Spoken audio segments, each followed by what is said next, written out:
And on all your Christmas presents, even the tree. Christmas lunch, that's on us too. With £1,000 in shopping vouchers to spend at your favourite supermarket. Finally, a GB News Christmas goodie bag. For a chance to win, text WIN to 63225. One entry costs £2.50 plus one standard network rate message. Or text BONUS to 63225. 5 entries cost £5 plus one standard network rate message. Go to gbnews.com/win. Entry start at £2.50. Call 0903 686 3232. Calls cost £2.50 plus your network access charge. Or post your name and number to GB 17 PO Box 8690 Derby DE1 9TT. UK only. Entrance must be 18 or over. Lines close at 4 p.m. on the 28th of November. Please check the closing time if listening or watching on demand.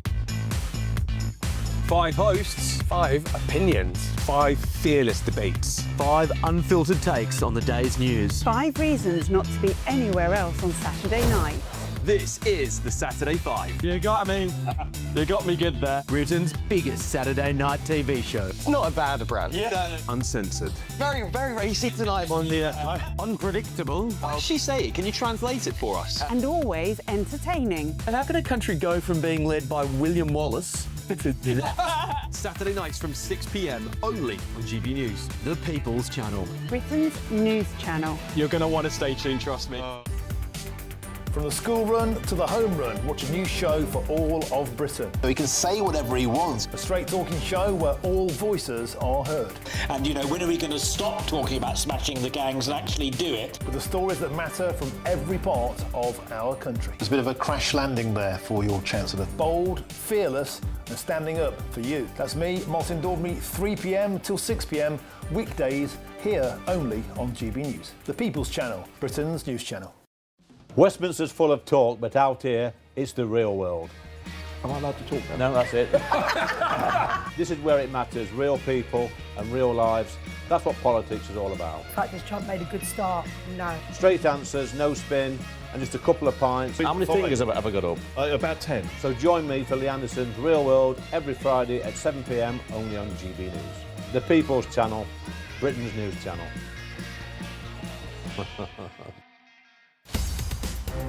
In the GB Newsroom, we bring you the news as it happens. With our team of dedicated journalists across the UK, we're ready to keep you up to date with what's happening every half an hour, every single day. Bulletins here on GB News. The People's Channel, Britain's news channel.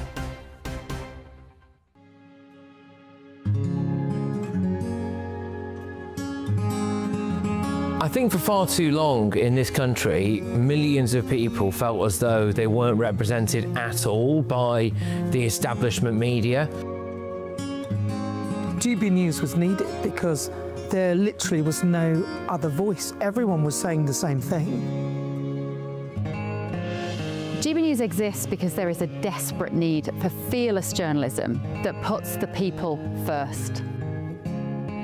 GB News came on the scene as a disruptor, and it has always been a disruptor ever since. The mainstream is all about keeping the status quo as it is, ticking along quite nicely. They don't want to ask difficult questions. But journalism is journalism at the end of the day, and we're not here to serve any masters. Our masters are our audience. Charlie Peters, he gave a voice to the victims of grooming gangs, and now, of course, it's led to a national inquiry. GB News exists to make sure those concerns are put forward and people feel as though what they want to ask is put to those in power. We don't take orders from anyone. We ask the questions our viewers and listeners want answering. I know what's actually being discussed by my family and my friends.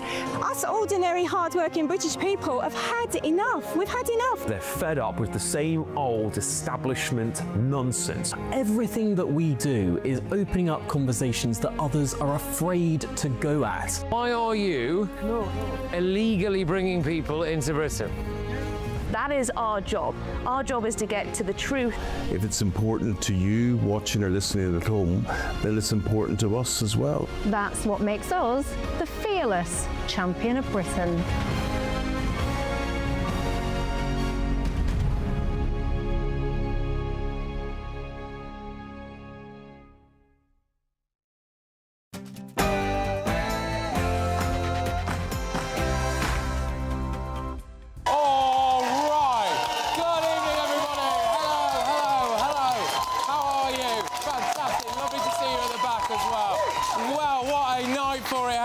It's 9 p.m. I'm Patrick Christys. Tonight.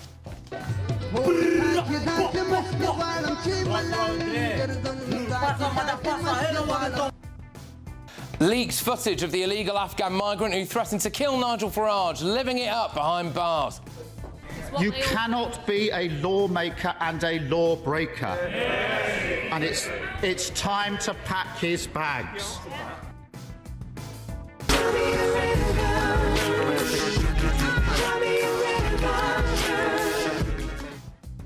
Chancellor Rachel Reeves has broken the law, hasn't she? She's broken the law. Well, I think it's pretty clear. She has to go, and...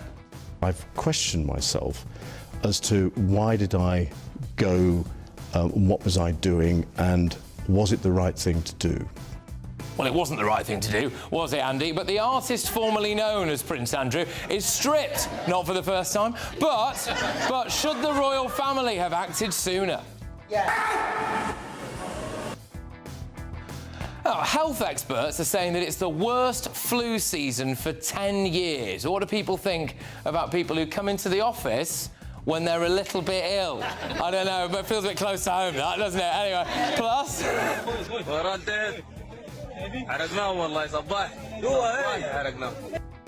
All right, very serious story this, and one that deserves much more attention than it's actually getting. Muslims are slaughtering Christians right across Africa and the Middle East. Why is nobody talking about the Christian genocide? And Just Stop Oil numpties who damaged Stonehenge, right? Can you guess what happened to them? They've been cleared of criminal damage. Cleared of criminal damage because of their human rights. I'm sorry, it's absolutely ludicrous. Anyway, on my panel tonight, we've got Free Speech Union's Connie Shaw. We have got businessman and activist Adam Brooks. Broadcasting royalty Christo Fufas.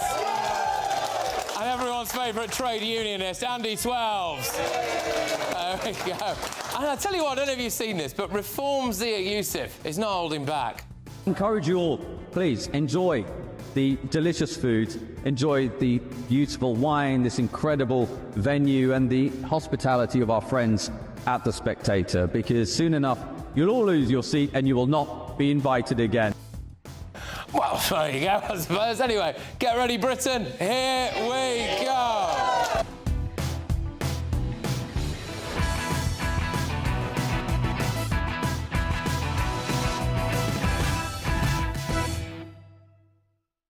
Well, welcome along, everybody. Thank you to everyone who's made the journey on what is a very wet and windy evening. But it's one rule for Labour politicians and one rule for the rest of us. Chancellor Rachel Reeves broke the law. She was renting out a property without a rental licence. She then misled the Prime Minister, the ethics advisor and the public when she said she didn't realise she needed one. Well, that's interesting, because she actually posted on X just 11 days ago this.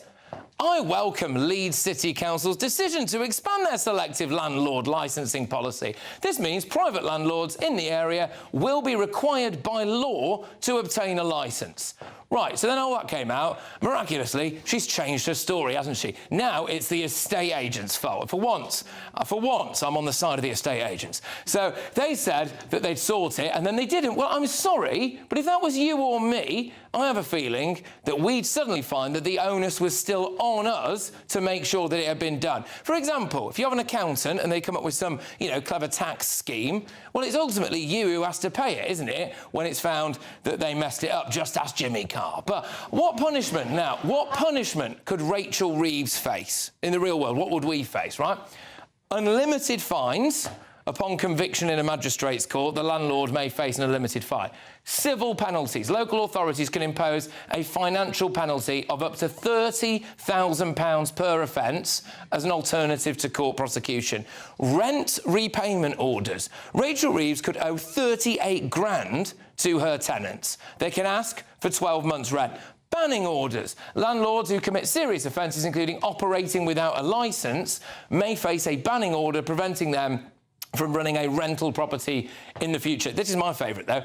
Inclusion on the rogue landlord database. Yeah, brilliant. Yeah, lovely stuff. Convicted landlords may be added to a national or local rogue landlord database. By the way, the same council, Southwark Council, just prosecuted a man who broke the same law as Rachel Reeves. So that's happened. Do we think she'll face any punishment? No, she won't, will we? Because she's a Labour Chancellor, and Labour, though, have spent the last few years calling for everyone to resign for everything. I mean, so has Keir Starmer. You cannot be a lawmaker and a lawbreaker. And it's time to pack his bags. She's a lawbreaker. Is she packing her bags anytime soon? But this is fine. He'll back her, though. In fact, he has backed her. This is just the latest time, though, that the law hasn't applied to a Labour politician. David Lammy went fishing without a rod licence. There you are. It was. Don't worry, everyone. It was just an administrative error. It was an administrative error. He could have been fined £2.5 grand. No punishment. But they're all at it. The corruption minister had to go over allegations of corruption, which she denies. The transport minister went over low-level insurance fraud. A housing minister and Deputy Prime Minister Angela Rayner had to go over a problem with her housing. The US ambassador, Peter Mandelson, went because of his links to Jeffrey Epstein. And the Prime Minister claimed he knew nothing about that. Oh, I didn't know anything. Well, we all knew. We all knew. Everyone in this room knew. We've had the China spy scandal, Lord Ali's freebies, Beer and Cormagate in Durham, the potential COVID rule breaches. It's relentless. I think this is the most crooked government that we have ever had. Let's get the views of my panel. Oh. I'm so glad you started with me because I am furious about this. Throw the book at her. Throw the pumpkin at her. Right. I am a buy-to-let landlord for my sins, and I have had to do one of these licences, right? You have got to do so much. You've got to give them a floor plan of your house. You've got to give them Ed Miliband's Looney Energy Performance Certificate. You've got to give them your electrical certificate, your gas certificate. You've got to jump through hoops. I swear to God, the only thing they didn't ask me was for my inside leg measurement, which I would have volunteered, actually.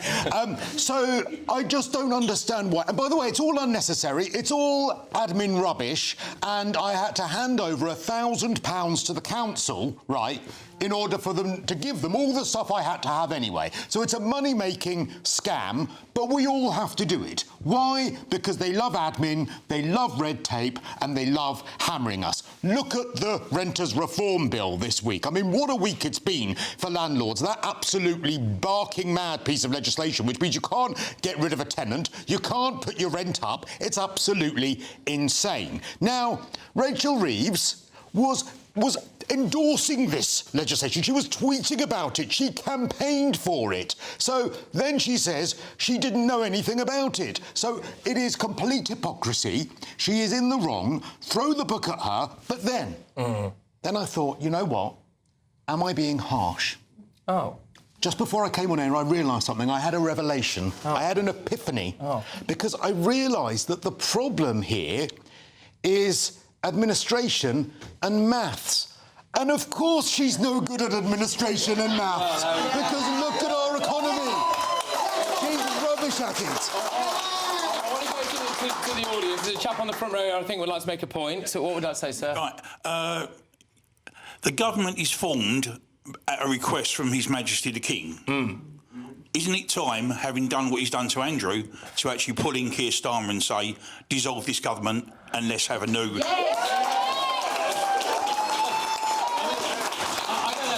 I imagine that would be unprecedented, but hey, you know, it seems to be a popular view, doesn't it? It seems to be a popular view. And I take it so that you don't think that Rachel Reeves will face any kind of prosecution or consequences for what she's done? No, I don't. No. But I tell you now, if I had done it and not got the licence for one of my properties, they would have thrown the book at me. All right. It's such hypocrisy. I am being told that I have now got to say we don't condone anyone literally throwing anything at the Chancellor. So, Adam, your views on this? I think I speak for many when I say it's the hypocrisy of this government that really gets our backs up. If they was doing well with the economy, we could probably let things like this slide and give them a little bit more room. But let's remember, her last budget with the national insurance contributions rise has meant that more businesses are shutting than ever at a record pace, and the unemployment is at a 5-year high. This government is tanking our economy, is killing our country, and we want them to act and behave as they expect us to behave. Now, she did break the law. You do know if you've paid 980 quid for a licence. I don't care. She's not a multi-millionaire. You know, I would know, and you would know if 980 quid come out of our account to know that we haven't got that licence. They're putting it on the letting agents. That stinks to me. What suddenly the employee left a few days later. They don't normally do this service, but they did it for her. Absolutely stinks. And I'm not calling them liars, but I don't believe the story. Look, it's just the hypocrisy, and my back is up, and I think yours is as well. Yeah, go on, Connie, your views on I suppose this, but also the wider point about how generally kind of crooked this particular government is. Yeah, I mean, they obviously, with the claims that they make, and Starmer saying if you're a lawmaker, you can't be a lawbreaker, anything like this looks so ridiculous. After having been in opposition for 14 years, I think they forgot how difficult it is to keep track on everyone, not having stupid mistakes like this. And obviously, it's a horrendous look for the government after scandal, specifically within the cabinet.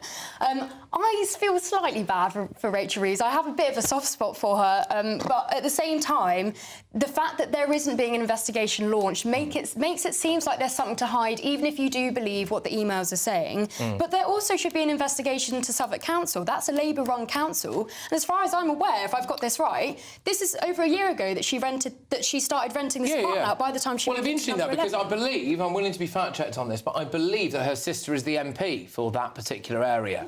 So, gosh, well, but we're not implying anything. Well, no, we're not implying anything. We're interested to see whether or not they would launch any kind of investigation. Go on, Andy. I imagine you're gonna stand up for them here, are you? I'm extremely fortunate that you've built up through the three panellists and the audience according along, so I can kind of bring an end to the conversation about this.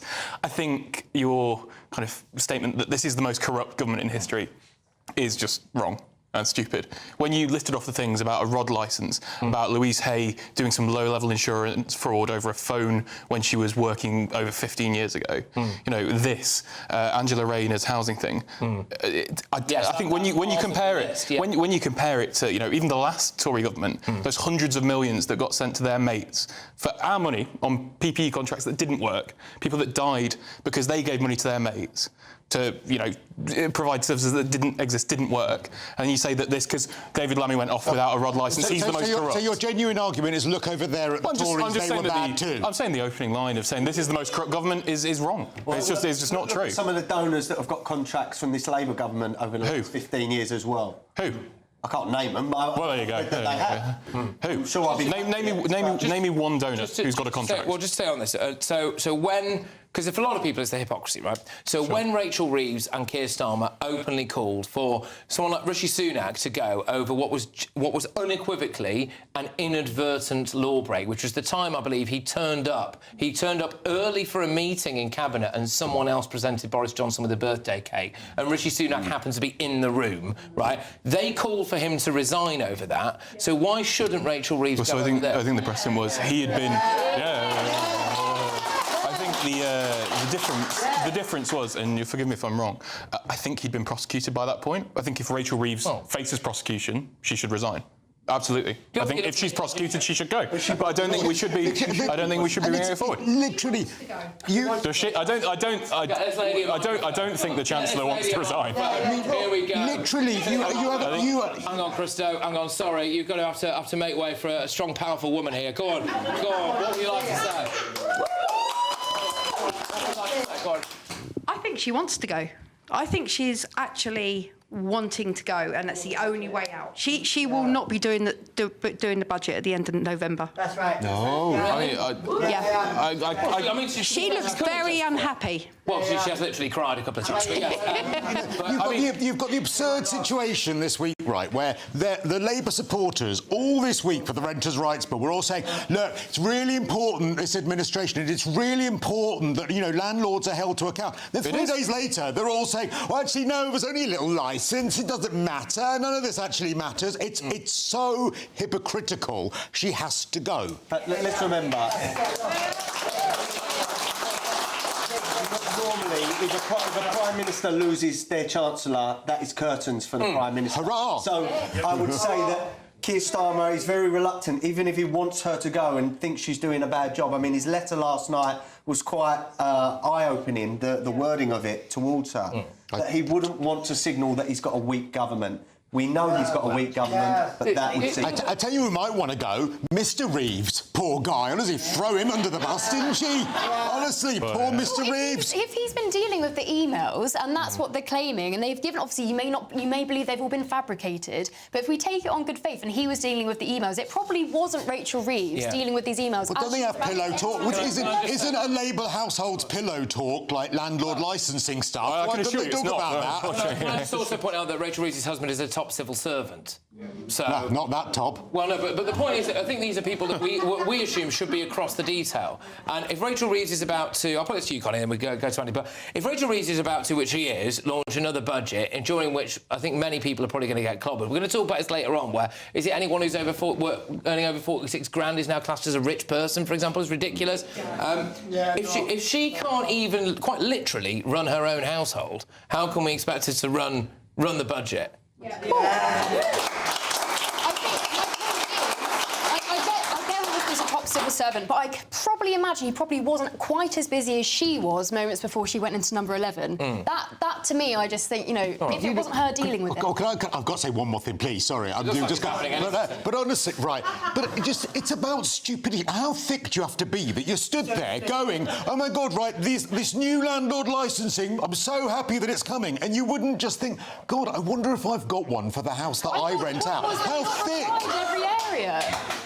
Well, you would check though, wouldn't you? You'd look it up. Go on. So you think Keir Starmer, just reputationally for Keir Starmer, for Rachel Reeves and everything like that, they're going to expect the British public to just ignore all of this and carry on? I don't think it's ignoring. I think they've referred it through the proper channels. The Prime Minister's advisor on ministerial ethics, the Ministerial Standards Commissioner. They've passed it through. They've found that she shouldn't have to resign. So it's kind of like... So they're marking their own homework. Well, no. They are independent civil servants, to be clear. I think when we start accusing them of being the pocket of other parties, I think you're going down a slippery slope there. No, it's interesting, independent civil servants, how many of them end up working for the Labour Party. But OK, right, sorry, sir, on the front row. We're out of time for this section, but keep them in mind, because I'm sure you'll probably want to get stuck onto the next segment. And we're doing a bit more Rachel Reeves later, so there you go. Here we go. In a letter to the Prime Minister, Chancellor Rachel Reeves wrote, there are selective licensing requirements in this ward for renting out property. Regrettably, we were not aware that a licence was necessary, and so we did not obtain the licence before letting the property out. This was an inadvertent mistake. As soon as it was brought to my attention, we took immediate action and have applied for the licence. Right, OK, I know, I read it in.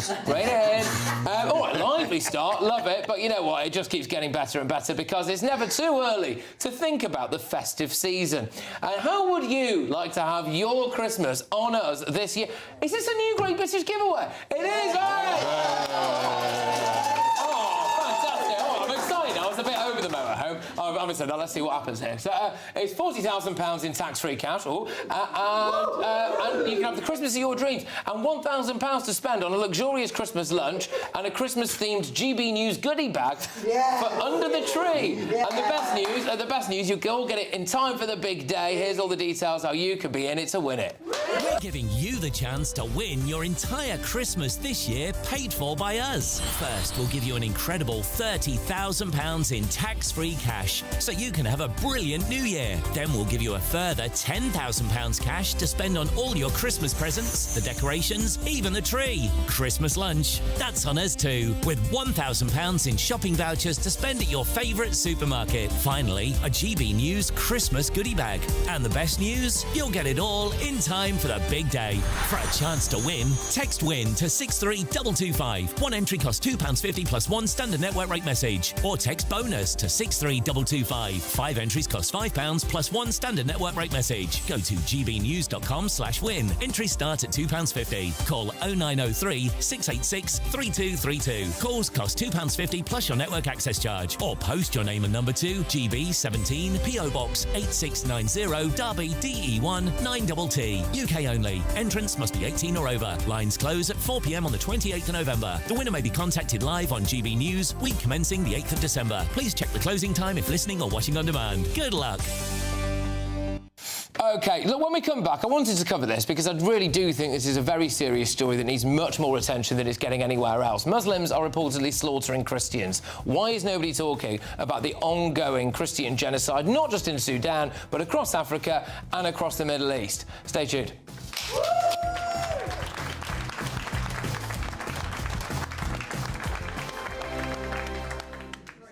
Britain deserves a newsroom that puts the facts and your voice first. Well, and that's what you get on GB News. Lively debates, lively conversation. And we're not afraid to hold power to account. And each other. So join me, Andrew Pierce. And me, Miriam Gates, for Britain's Newsroom, weekdays from 9:30 on GB News. Hi, I'm Michelle Dewberry, and my show is your opportunity to cut through all the noise and dive in headfirst to some robust debates. Ideas clash. Situation, No, isn't it? no, Because the failure is you're the failure is deliberately avoiding my point. Nothing's held back, And if you think this is the end of it, wait for more. and we do not shy away from the difficult stuff. Sometimes I want to shake people and say, if only you understood. So join me on Jubes & Co. weeknights at 6 p.m, only on GB News, Britain's news channel. From the school run to the home run, watch a new show for all of Britain. He can say whatever he wants. A straight-talking show where all voices are heard. And, you know, when are we going to stop talking about smashing the gangs and actually do it? With the stories that matter from every part of our country. There's a bit of a crash landing there for your Chancellor. Bold, fearless and standing up for you. That's me, Martin Daubney, 3 p.m. till 6 p.m, weekdays, here only on GB News. The People's Channel, Britain's news channel. Westminster's full of talk, but out here, it's the real world. Am I allowed to talk No, now? that's it. This is where it matters, real people and real lives. That's what politics is all about. In fact, has Trump made a good start? No. Straight answers, no spin, and just a couple of pints. How many fingers have I got up? About 10. So join me for Lee Anderson's Real World every Friday at 7 p.m, only on GB News. The People's Channel, Britain's news channel.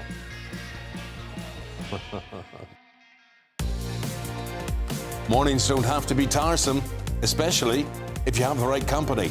Wake up to news as it happens, opinion and debate, and of course, a little bit of entertainment too. Because when the kettle's on, we're on. That's Breakfast on GB News, a show worth waking up for. Every morning from 6 a.m. Only on the People's Channel, Britain's news channel. We'll spread the news, you spread the word. Join me, Nana Akwe, for an informative, interactive news programme with a difference. It's fun. No, he didn't say that, though. I'm so surprised. I think there's an element of truth to that. Join me from 3 p.m. every weekend, only on GB News, Britain's news channel. In the GB Newsroom, we bring you the news as it happens. With our team of dedicated journalists across the UK, we're ready to keep you up to date with what's happening every half an hour, every single day. Bulletins here on GB News, the People's Channel, Britain's news channel.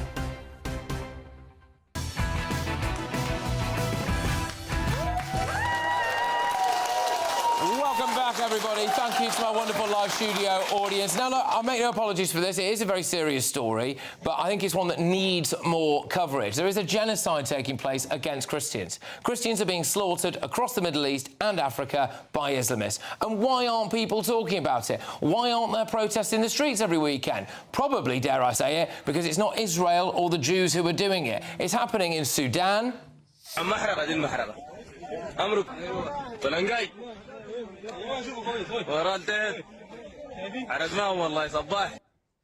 There are reports of Christian Sudanese children being sold into slavery. ولم تعد هناك أي وجبة غذائية تقدم لهؤلاء الناس وجبة واحدة في اليوم. And in the last hour, President Trump has declared an international emergency due to the slaughter of Christians in Nigeria. Look, they're being killed, churches are being torched, they're being exterminated. Christians are being persecuted in Afghanistan, in Syria, in Iran, in Somalia, in Pakistan, in Yemen, in Eritrea and in Libya. And what is the one constant thing there? It is Islamist extremists exterminating Christians. Why is nobody talking about the Christian genocide? So I want to get the views of my panel on this. Who do we think has the strongest feelings about this? Anyone want to volunteer themselves first? I don't mind. Yeah. I would just like to say how upsetting it is looking at those lovely young children there. And I've seen some of the videos today. Social media, unfortunately, allows you to see some horrific things. And I've seen some kids being shot in Sudan, and it is upsetting. No one deserves to die, especially because of your religious beliefs. I don't care what religion you are, but these Islamist extremists that can just kill children with the flick of the hat, you know, is just disturbing. And how the world is not protesting, how world leaders are not standing up. It's good to hear that Trump is standing up, because I've been tweeting about Nigeria. I've been tweeting about Nigeria for years, and it's obvious what is going on there, but the silence, you know, I think there's 130,000 Christians in Nigeria have died over the last decade. How is that not mainstream news? How is that not front pages? I think we need to reevaluate what we look at in the world and what the mainstream media provides us to get outraged about. Yeah, I obviously agree, but there's a gentleman on the front row here. Would you like to make a point on this, sir?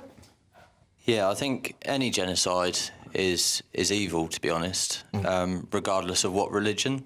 But it seems that when it's the Jewish bombing Israel, bombing Gaza, or like what's going on in Northern Africa, no one wants to talk about it because it seems like everyone's just scared of offending Muslims.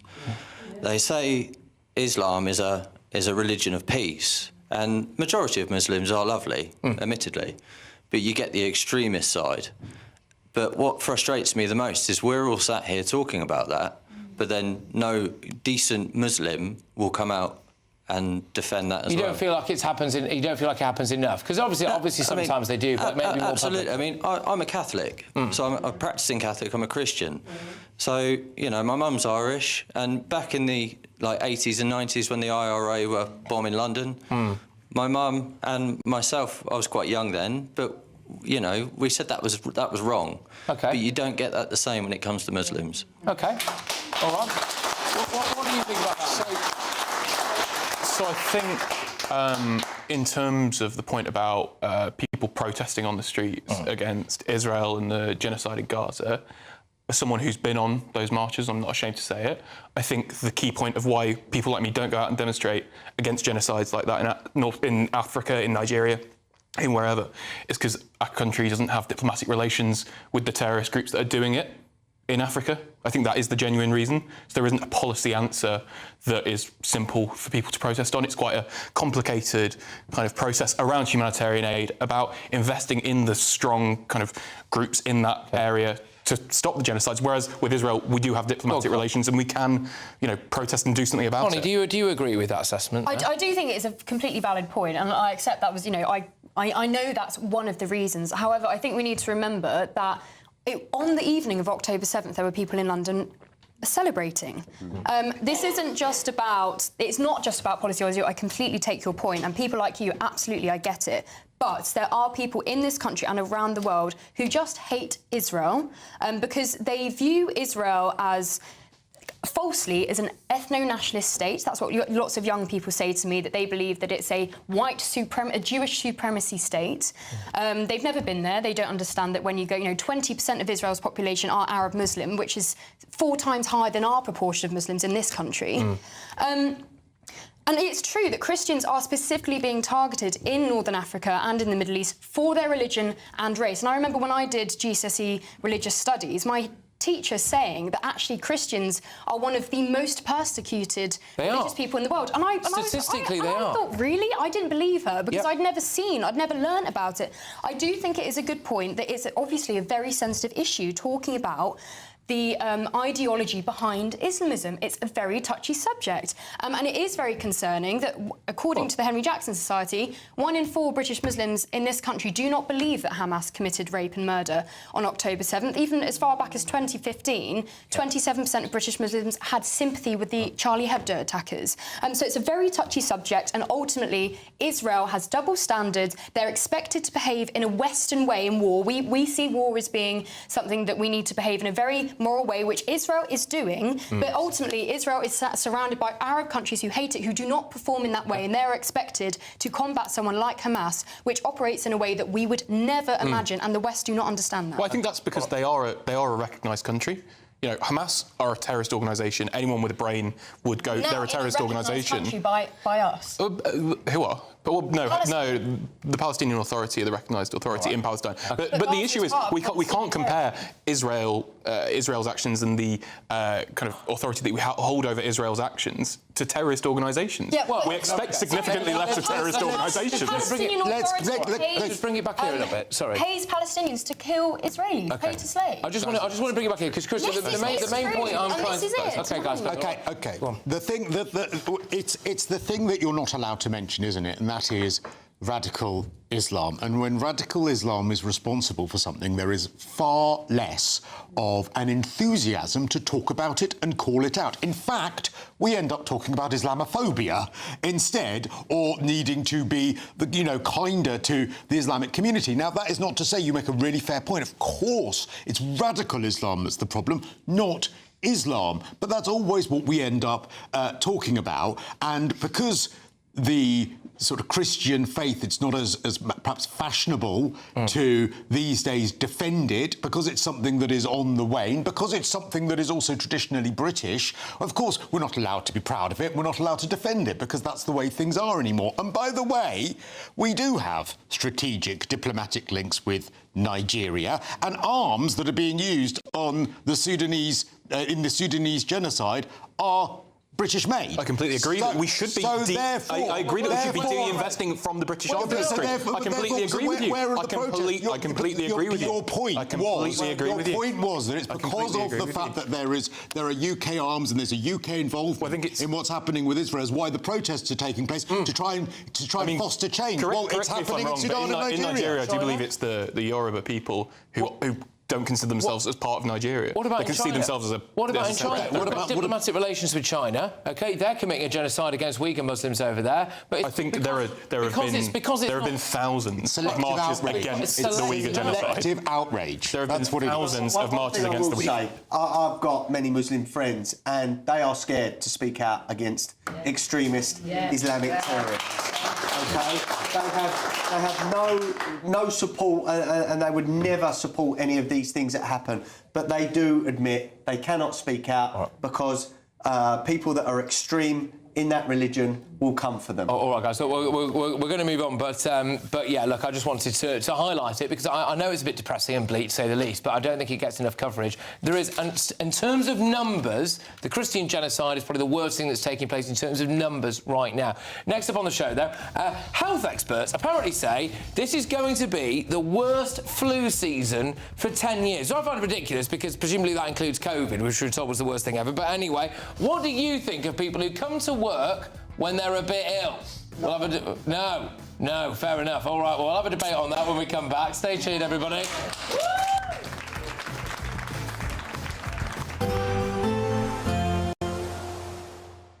I hope we haven't forgotten anything. Travel insurance, I tick that box. Yeah, but remember what you forgot last year. All Clear Travel Insurance sponsors GB News Travel Destinations Forecast.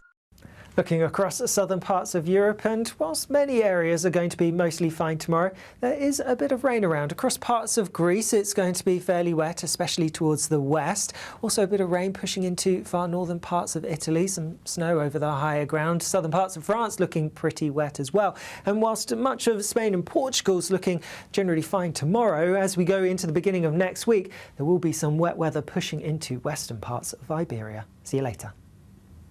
All Clear Travel Insurance sponsors GB News Travel Destinations Forecast. Hello there, good evening and welcome to your GB News weather update from the Met Office. The showers are set to continue over the weekend, but plenty of decent sunny spells in between, though it is going to remain rather breezy, and it's all thanks to low pressure, often situated to the north or northwest of the country, at times dragging in frontal systems, also plenty of isobars on that chart, so it is going to remain quite blustery. Some quite heavy downpours of rain at first across parts of Wales, southwest England. These will push northwards into parts of Scotland, northern England, also parts of East Anglia and southeast England. Some quite heavy downpours associated associated with these areas of rain, possibly even some hail and thunder and some very blustery winds too. But that does mean it should hold temperatures up, so a fairly mild night. Many towns and cities across the south remaining in the low double digits. Nevertheless, though, as we head towards the weekend, it's going to be a very unsettled start, particularly across Scotland. Heavy showers continuing, these merging into longer spells of rain. Still very blustery to start the day too. Perhaps a little brighter across Northern Ireland, though we can't rule out some showers around coastal areas. But many areas of the west across England and Wales will see these showers continue. Perhaps a little brighter across parts of the southeast. Saturday, we will see quite a mix in conditions, but the longer spells of rain will eventually clear Scotland, so it will turn a little brighter, but once again we'll see a mix of showers as well, and still these could be heavy with some hail and thunder, and it's still going to be quite blustery, very blustery in fact around exposed coastal areas. Not feeling quite as mild as this afternoon, highs reaching around 15 degrees Celsius. Now for Sunday, once again, further showers, particularly across the southeast to start the day, and then more and more scooting into parts of Scotland as we progress through into Sunday. But you can see from the chart behind me, there's going to be a bit more sunshine around on Sunday, though once again, can't rule out some showers. Still fairly breezy, and that remains the theme as we head into next week, though things should start to feel that little bit milder. In the GB Newsroom, we bring you the news as it happens. With our team of dedicated journalists across the UK. We're ready to keep you up to date with what's happening every half an hour, every single day. Bulletins here on GB News. The People's Channel. Britain's news channel. Britain deserves a newsroom that puts the facts and your voice first. Well, and that's what you get on GB News. Lively debates, lively conversation. And we're not afraid to hold power to account. And each other. So join me, Andrew Pearce. And me, Miriam Cates, for Britain's Newsroom, weekdays from 9:30 on GB News. At GB News, we love to hear from you, our loyal community. So drop us a line at gbnews.com/yoursay. There you can talk to each other and also to the presenters live on air. gbnews.com/yoursay, because GB News is your channel, Britain's news channel.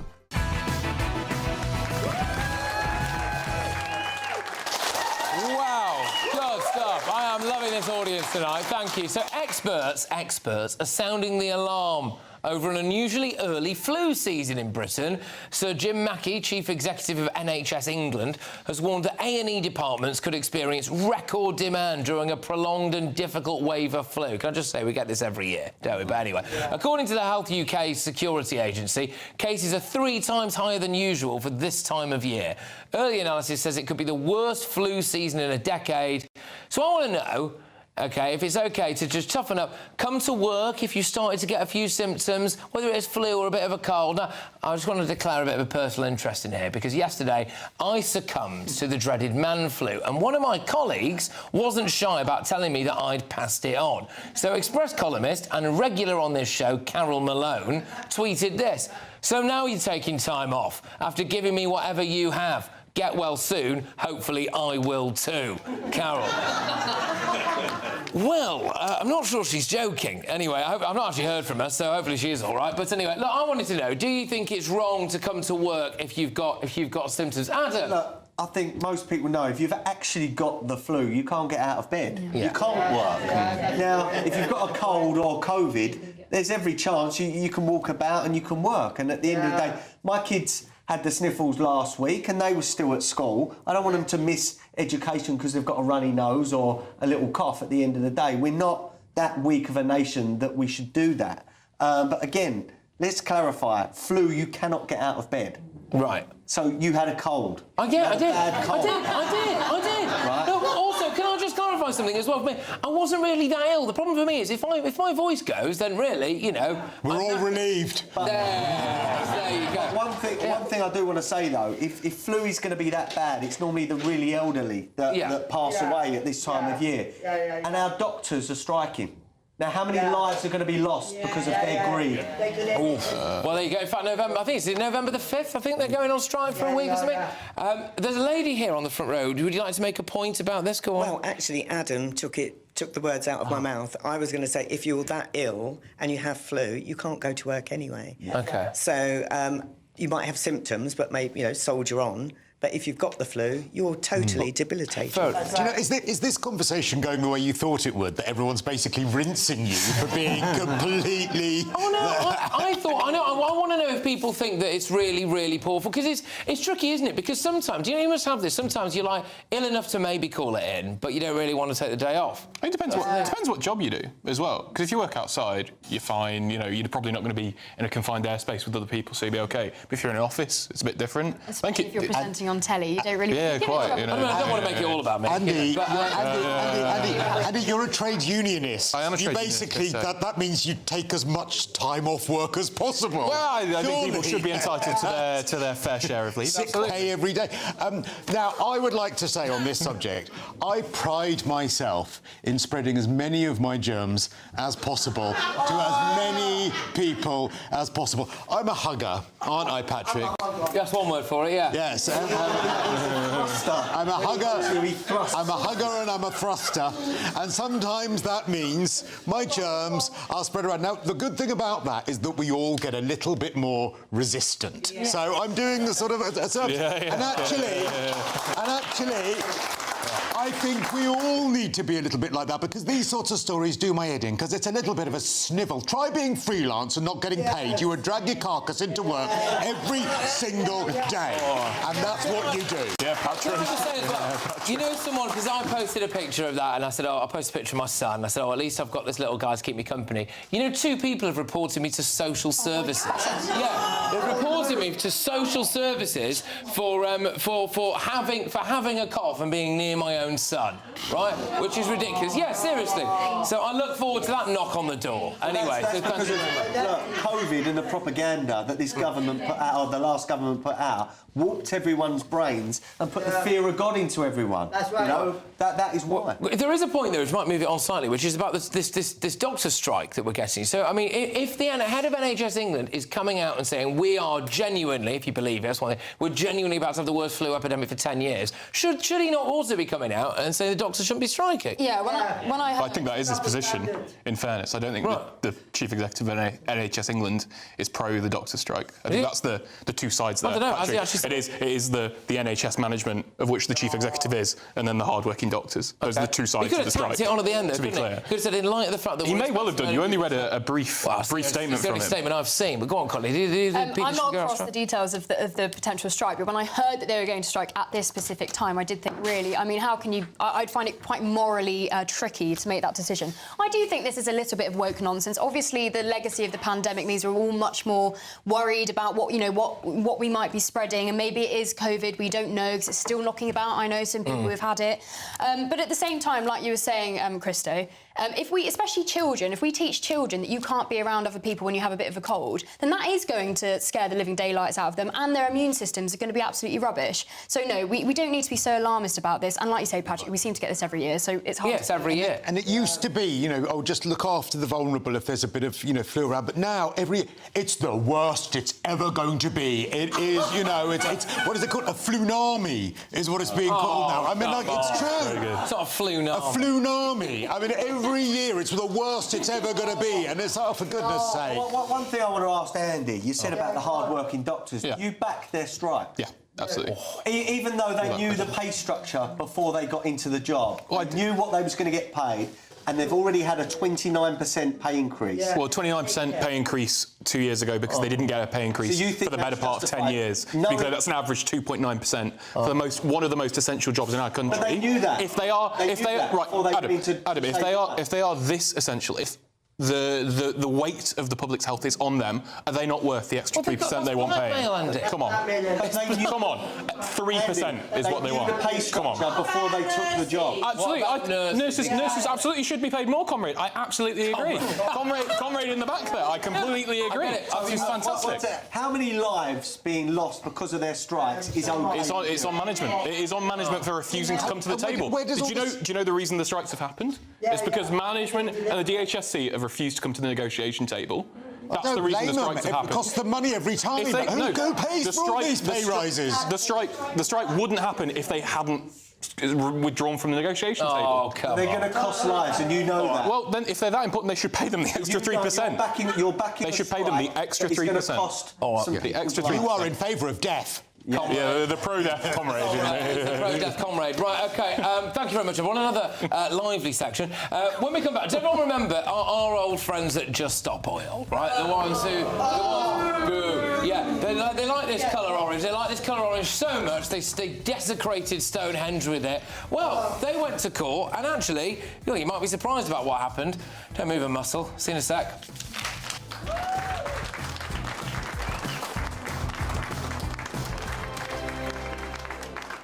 I'm Michelle Dewberry, this is Jubes & Co with you. Hello everyone, Patrick Christys here. GBNews, Britain's news channel. Access the stories that matter to you. Take the GB News family with you on any device. And as long as you have an internet connection, tune in to GB News anywhere on the planet or beyond. GB News, the People's Channel, Britain's news channel. Hi, I'm Michelle Dewberry, and my show is your opportunity to cut through all the noise and dive in headfirst to some robust debates. Ideas clash. Situation, no, isn't it? No, Because the failure is... You're deliberately avoiding my point. Nothing's held back. And if you think this is the end of it, wait for more. And we do not shy away from the difficult stuff. Sometimes I want to shake people and say, if only you understood. So join me on Jubes & Co weeknights at 6 p.m, only on GB News, Britain's news channel. From the school run to the home run, watch a new show for all of Britain. He can say whatever he wants. A straight talking show where all voices are heard. And, you know, when are we going to stop talking about smashing the gangs and actually do it? With the stories that matter from every part of our country. There's a bit of a crash landing there for your Chancellor. Bold, fearless and standing up for you. That's me, Martin Daubney, 3 p.m. till 6 p.m, weekdays, here only on GB News. The People's Channel, Britain's news channel. Westminster's full of talk, but out here, it's the real world. Am I allowed to talk then? No, that's it. This is where it matters, real people and real lives. That's what politics is all about. The fact is Trump made a good start, no. Straight answers, no spin, and just a couple of pints. How many fingers have I got up? About 10. So join me for Lee Anderson's Real World every Friday at 7 p.m, only on GB News. The People's Channel, Britain's news channel.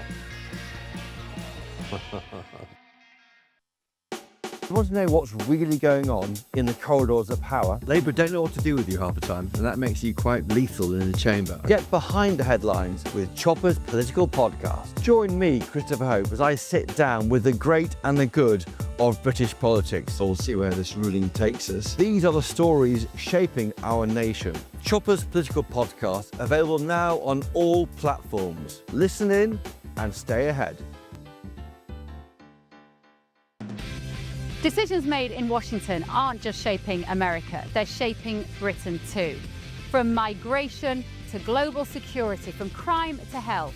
Whatever happens in the White House today will be felt in your town or city tomorrow. That's why The Late Show is live from Washington, D.C. Cutting through the politics to show you what it all means for Britain. The Late Show live every night at midnight. Only on GB News, Britain's news channel.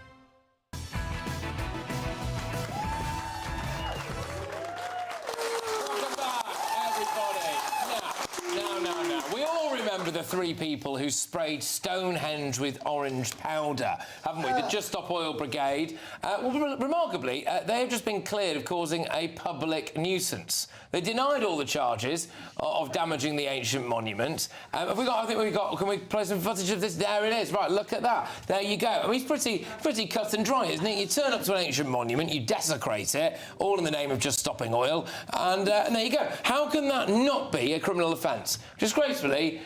They've walked away scot-free, with the judge even saying everyone's entitled to express their own opinion. They are. That's a quote from the judge. Remarkable. They even cited their human rights in defence. How is causing such a damage like that an example of freedom of speech? And again, the people responsible for toppling the statue of Edward Colston, do you remember that in 2020? As part of the old Black Lives Matter marches, they were acquitted of criminal damage for this.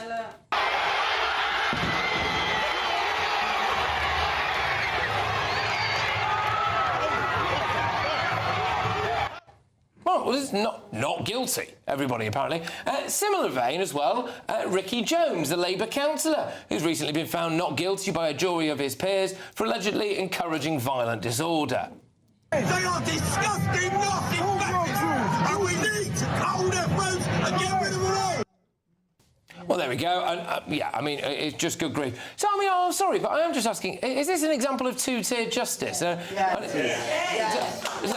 anyone have a microphone here? If not, we'll get you on, and then we'll start adding your business. Let's remember, in 2023, 120 of the UK's leading barristers and lawyers said that they would not prosecute climate change protesters. So it just shows you, within the law society and our legal system, how brainwashed some of these people are. That's right. It is very much, these protesters are very much an upper-class sort of type that often go on holiday to Bali and want to do activism like this. The funniest thing about this story is that one of them took I think it was their grandparents' petrol car to the protest and did it. So they used a petrol car to get there. These people are deranged hypocrites and they should be in jail.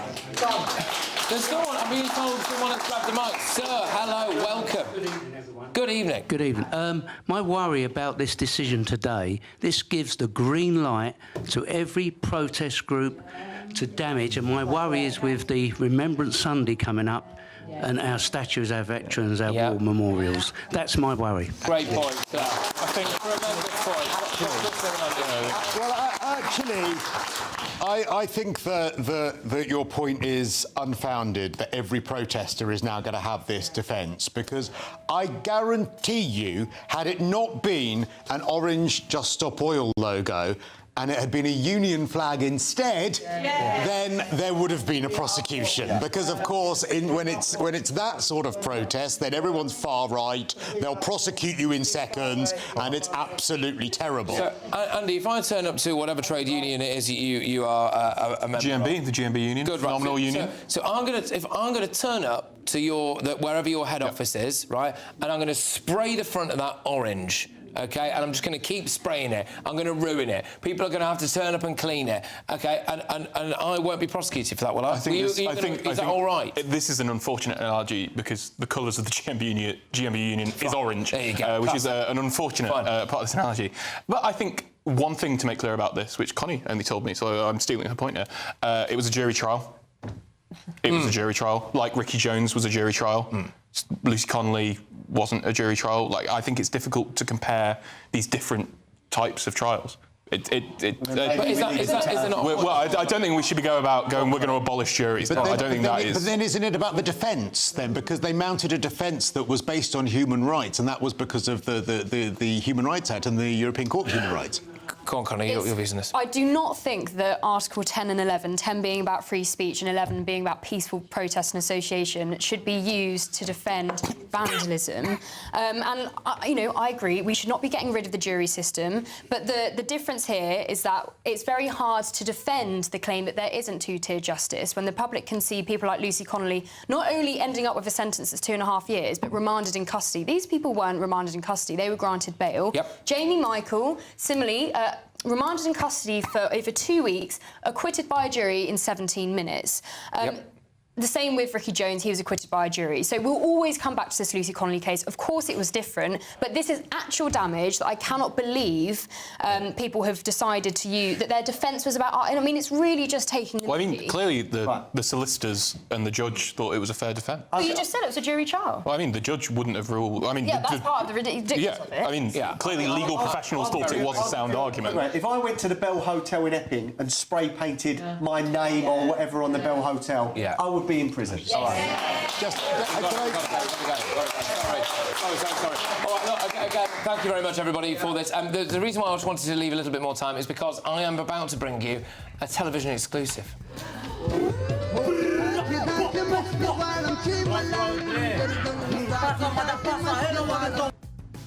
Leaks footage of the illegal Afghan migrant who threatened to kill Nigel Farage and have sex with his sister is living it up behind bars. There's plenty more where that came from. And again, what punishment is this guy serving? Absolutely none at all. He's formed an Afghan gang behind bars. Stay tuned.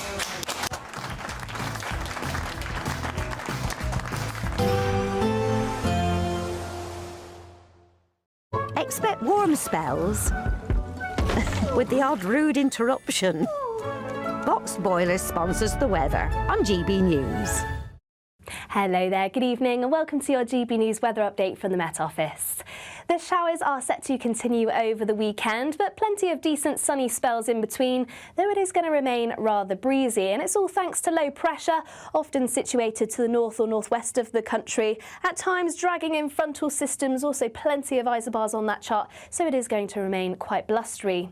Some quite heavy downpours of rain at first across parts of Wales, southwest England. These will push northwards into parts of Scotland, northern England, also parts of East Anglia and southeast England. Some quite heavy downpours associated with these areas of rain, possibly even some hail and thunder and some very blustery winds too, but that does mean it should hold temperatures up, so a fairly mild night, many towns and cities across the south remaining in the low double digits. Nevertheless, though, as we head towards the weekend, it's going to be a very unsettled start, particularly across Scotland. Heavy showers continuing, these merging into longer spells of rain. Still very blustery to start the day too. Perhaps a little brighter across Northern Ireland, though we can't rule out some showers around coastal areas. But many areas of the west across England and Wales will see these showers continue. Perhaps a little brighter across parts of the southeast. Saturday, we will see quite a mix in conditions, but the longer spells of rain will eventually clear Scotland, so it will turn a little brighter. But once again we'll see a mix of showers as well, and still these could be heavy with some hail and thunder, and it's still going to be quite blustery, very blustery in fact around exposed coastal areas. Not feeling quite as mild as this afternoon, highs reaching around 15 degrees Celsius.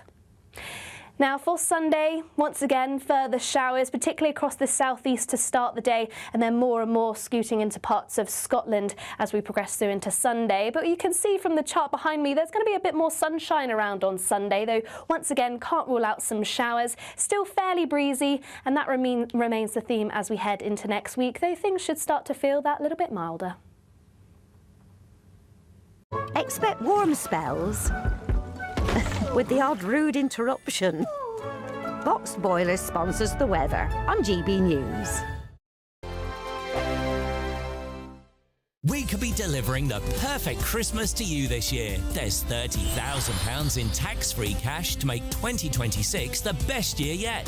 A further £10,000 cash to spend on gifts for all the family. There's £1,000 to spend in your favourite supermarket. And a festively themed GB News goodie bag, and we'll get it all to you in time for the big day. For a chance to win, text WIN to 63225. One entry costs £2.50 plus one standard network rate message. Or text bonus to 63225. 5 entries cost £5 plus one standard network rate message. Go to gbnews.com/win. Entries start at £2.50. Call 0903 686 3232. Calls cost £2.50 plus your network access charge. Or post your name and number to GB17 PO Box 8690 Derby DE1 9TT. UK only. Entrance must be 18 or over. Lines close at 4 p.m. on the 28th of November. Please check the closing time if listening or watching on demand. Good luck.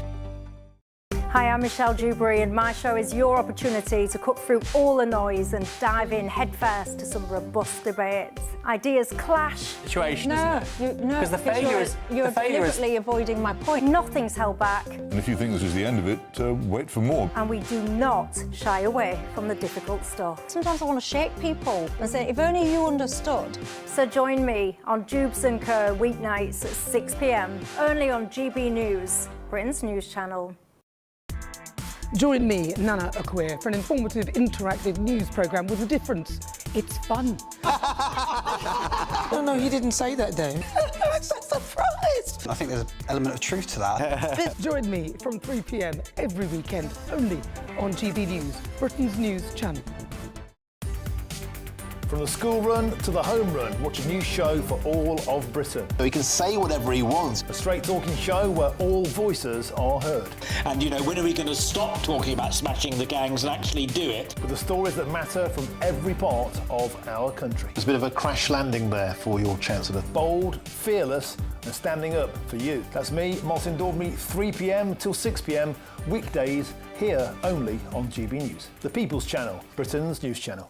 Britain deserves a newsroom that puts the facts and your voice first. Well, and that's what you get on GB News. Lively debates, lively conversation. And we're not afraid to hold power to account. And each other.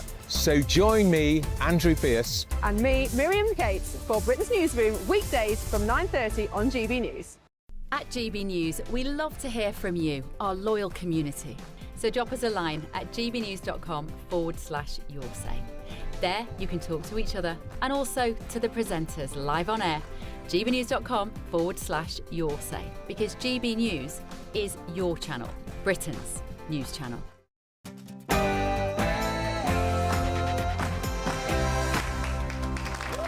Right, let's go again, everybody. Let's go again. Hello, hello, hello at the back. Yes, thank you very much for coming. Thank you, thank you, thank you. All right, well, it is 10 p.m. I'm Patrick Christys. Tonight...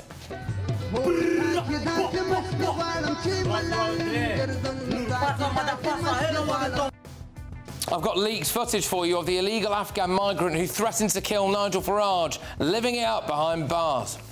You cannot be a lawmaker and a lawbreaker. And it's time to pack his bags.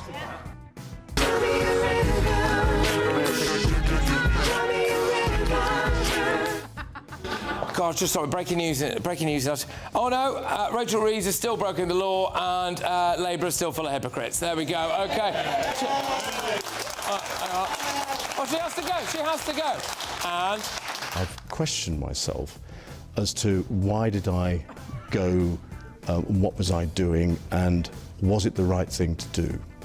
Well, I've had a look at tomorrow's newspaper front pages for you. Andrew. It's all Andrew, but he's of course been stripped, not for the first time. But should the royal family have acted sooner? Yes. Oh, yes, just in case you needed reminding, it's flu season, so don't go outside, everybody. No, but what do you think about people who come into work when they've got the sniffles? Plus...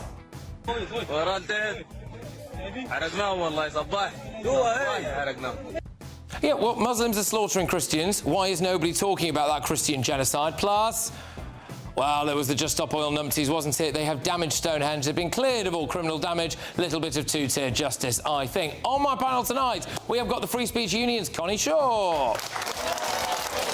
Businessman and activist, Housewife's favourite Adam Brooks. We've got broadcasting royalty Christo Fufas. And trade unionist Andy Swell. Oh, OK. And Reform's Zia Youssef. He's not here to make friends. Encourage you all, please, enjoy the delicious food, enjoy the beautiful wine, this incredible venue and the hospitality of our friends at The Spectator, because soon enough you'll all lose your seat and you will not be invited again. Well, there we go, straight to the point. Get ready, Britain, here we go.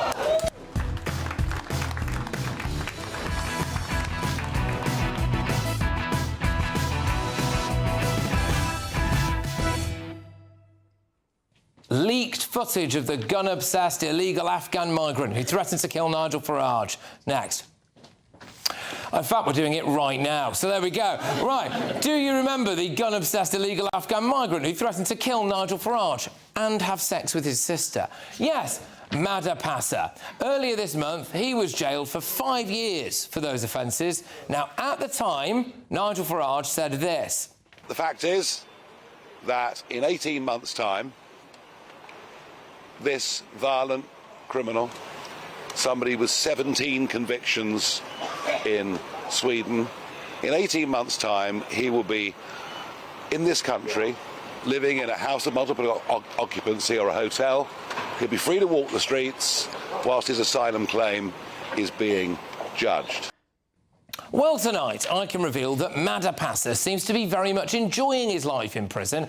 I've come into possession of several videos, which appeared to show him and his friends using illegal phones to film themselves behind bars and then post it on social media accounts they're not supposed to have. So they are taken in what clearly looks to be a prison cell, and they appear to have been posted earlier this month, after he'd been sentenced.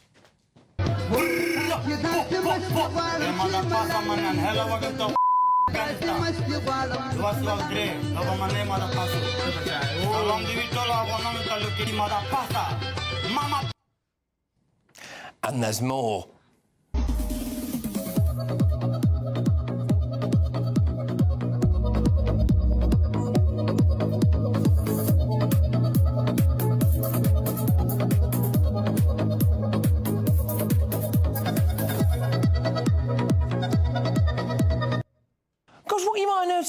was what appeared to be some kind of winch leading up to his window, didn't it? I wonder why he's getting lifted into prison. Could it be a fake mobile phone? Could it be an illegal one? I don't know. Maybe something harder. Anyway, shall we have one more video, Madapasa, just for good measure?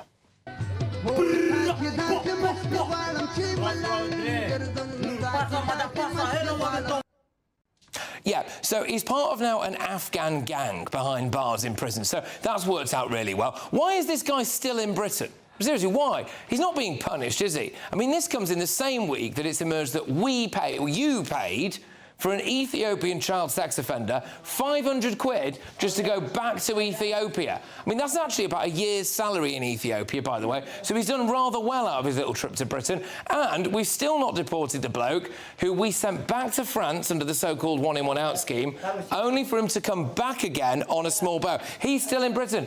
It's another complete farce for our justice system and our asylum system. Break into Britain, threaten to kill the man who might one day be the next Prime Minister, and it looks like you get to live it up at the taxpayer's expense with all your Afghan mates behind bars. Brilliant stuff, isn't it? Right, let's get the views of my panel on this and the audience. I don't know if anyone's grabbed a microphone on this yet, but I'm sure you will when we get cracking. Adam, I mean, this is, it's just, Madapasa living it large behind bars, isn't it? I just want to appeal to some of these lefties out there that think we should have open borders and encourage these people over here. What good is this guy, when he comes out of prison, going to do to this country? What input and positive effect is he going to have over this country? None. And he's going to be a danger to society, a danger to our women and our children, in my opinion. He was already wanted in Sweden for many other offences. It is my understanding that he already had citizenship or an asylum claim in Sweden. So why can we not just deport him back to that country? For me, it beggars belief. Why is he our problem? If he was already processed by another country, surely we can just deport him back to that country. Our immigration, our asylum system is being gamed and abused terribly, and the left support that. Yeah. Well, there we go. What's the point of it? Honestly, what's the point of having him here? I don't know if we might be able to just play some of those videos again without the sound on, just so we can remind ourselves of the kind of life that Madapasa is living behind bars. But he's obviously perfectly happy. He's formed an Afghan gang. He's got mates. I just think this prison sounds like a riot, and not like a prison riot, like as in a fun riot. I mean, this is all from HMP Wandsworth, right? Well, possibly, but of course that prison has had a well, he was doing TikToks from Wandsworth before, and of course let's not forget that Wandsworth has been in the news a few times for not being particularly. Just say it as it is. A prison officer had sex with an inmate at Wandsworth. Yeah, a prison officer had a sex with an inmate in Wandsworth. There, I said it. Filmed it. And so, I know, madam, look at the look on your face. I know we're all a bit shocked by that. You're absolutely right there. What contribution can this person ever make to society? I mean, he's still got AK-47s tattooed to his face, for goodness sake. I mean, he's hardly going to get a job down Asda, is he, when he comes out? So I just don't know why we've got people like this in the country. I don't know why we can't just, deport them, probably because they'll end up coming back here, or they'll be released by accident because this country is now a joke. Yeah, so I want to just read... It is. It is. It is. There's quite a few people in the audience who see... Navy on the borders. Get the Navy on the borders. And I don't think, madam, it's an unreasonable criteria to say, OK, if you've got a heavy artillery firearm tattooed to your face, you're not allowed in. I don't think that's unreasonable. I'm just going to say, because you got the mic for that. Now, obviously, emotions are running high, so don't say anything you might regret. But what is your view on this? You want to put the Navy on the borders? Is that right? OK. Well, I just can't. So we've got to do. Who's going to do anything about it? Have you got Is this going to go on forever? Have you got kids and grandchildren? Because I can feel this lady's pain. As a the Navy's got to go on the board. We've got to get someone on our beaches. Okay. We've got to get someone on the... You've had enough. We've got to stop them. Okay. But who is going to stop them? Put that microphone next to Who will stop them? Who will stop them? What party will stop them? Right, OK. What party can stop them? Well, it's interesting, this, because, I mean, to be fair, I would imagine that the bloke who's... If Nigel Farage was to win the next election, I imagine the bloke who's threatened to kill him would be top of the deportation list. So, there we go. Now, what I want to do is I want to read this out, and I've not read this before, so we're going to read out a statement from the prison service, and I'm going to put it to this side of the panel. A prison service spokesperson has told GB News, "It is outrageous that this criminal has got a mobile phone into prison, and we have taken immediate action to pull these videos down and remove the profiles." Not before we downloaded them ourselves, of course. Prisoners found to have a mobile phone or the use of social media could face extra time behind bars. Oh, right, OK, great. So we might get an extra couple of weeks behind bars. I mean, Connie, I don't know. What do you make of this? This guy is making a mockery of the British justice system yet again, isn't he? Well, he's making a mockery, but our British justice system is in a way that he's able to do that. Yeah. Like, it's not like he's found, you know, the loopholes are there for him to do it. I mean, when it comes to deporting him, once the Ethiopian migrant was on his little Mr. Bean adventure after he'd left prison, we managed to deport him literally within a day. And so when there's a will, when it looks awful for the government, there is a way. I couldn't believe how quickly it was done. So why can't it be done as quick in individual cases? I know yes, we have so many that we need to deport. But it's like, OK, but it's so quick for that guy, why can't we at least do it one by one? This one in, one out system, if it's one out, why can't each one out be as quick as this guy? Yeah, and why can't it stay one out? Why does it have to be one out, one in, like the perverse hokey cokey? Why can't it just be one out? That's it. So I think Connie makes a great point, doesn't she? So if we can get rid, all right, guys, if we can get rid of the Ethiopian sex monster pretty quickly, all right. Admittedly, we had to pay him 500 quid to do one, but that proved that if we wanted to, we could send back loads of other people. So I think, from my understanding, this guy's Afghanistani. This guy's Afghan. I don't think that the British government is in a position. Back there. I don't think the British government is in a position to strike up a returns agreement with the Taliban. Why not? On such a small scale, on a scale that it wouldn't even be but if consequential. Germany can send them back to Afghanistan, why can't we? I mean, Germany do a lot of things that we wouldn't do. Well, why can't we? I don't think that we should be basing our migration response on agreements with the Taliban. To be perfectly honest. So we would. Okay, because let me ask you this. What happens if they just go no? Hang on. They just collapse. So let's say, would you let Madapasa share a flat with you? Would you want him to? Because he's going to probably not. Probably not. So why is it okay for someone else? What do you mean someone else? Someone else is going to have to live with this guy. Well, he's a prisoner. I assume the other people in that prison, and correct me if I'm wrong, are also wrong-uns. Then he's going to come out. Just so you know, Germany deports individuals to Afghanistan through a combination of legal processes, diplomatic negotiations, and transportation. How many people is it? How many people? I don't know how many people, but even if they do one, they can manage it. It's not many. Well, I'll just take Madapasa going. Just that one. Well, there's a lot of people with a lot of views here. I want to see some hands going. Well, no, because some microphones given out here to people. So, is that what would you like to say, sir? Go on. Like you just said, where there's a will, there is a way. And because of the press publicity and PR around that Ethiopian guy, within 24 hours he was on a plane and gone. Well, he was already being deported before he escaped. Why should that be an anomaly? Why isn't that the norm? Well, it wasn't the press pressure. How do you feel? He was already being deported. So there's a point. Yeah, but again, how do you feel about the idea, sir, that we shouldn't send people back to Afghanistan because the Taliban are there? Well, it's outrageous. I am sorry that the Afghan public seem to think that the Taliban's the best way to govern themselves. Well, I don't think they do. I think the brutal terrorist regime. I really don't care. I think you are. I really don't care. You are unbelievable. Hang on a minute. I hope you're watching David Lammy. I hope you're watching Yvette Cooper. I hope you're watching Circus Summer. This is the real world. I think it is.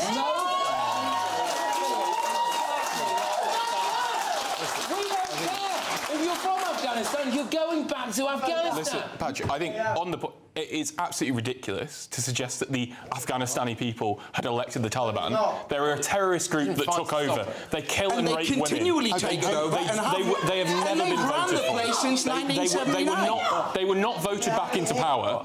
They were not voted back into power. I get that democracy is not the top of the list of the Taliban's priorities. Well, you said that you were suggesting that it was the people of Afghanistan. I don't give a flying fairy about the democratic processes or not, or lack of them, in Afghanistan. To facilitate a He returns shouldn't agreement. be here. To facilitate a Go returns home. agreement. To facilitate a returns agreement.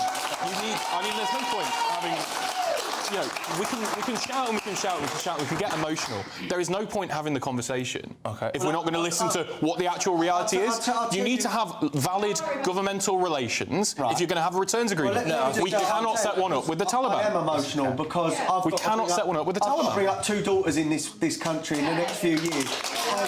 Every day I am posting about an arrest or a conviction, a rape, a sexual assault or a paedophile that has come over here illegally, and we do not deport. At the end of the day, our justice system and these foreign courts put the human rights of these monsters over the victims in this country, and that is what is wrong.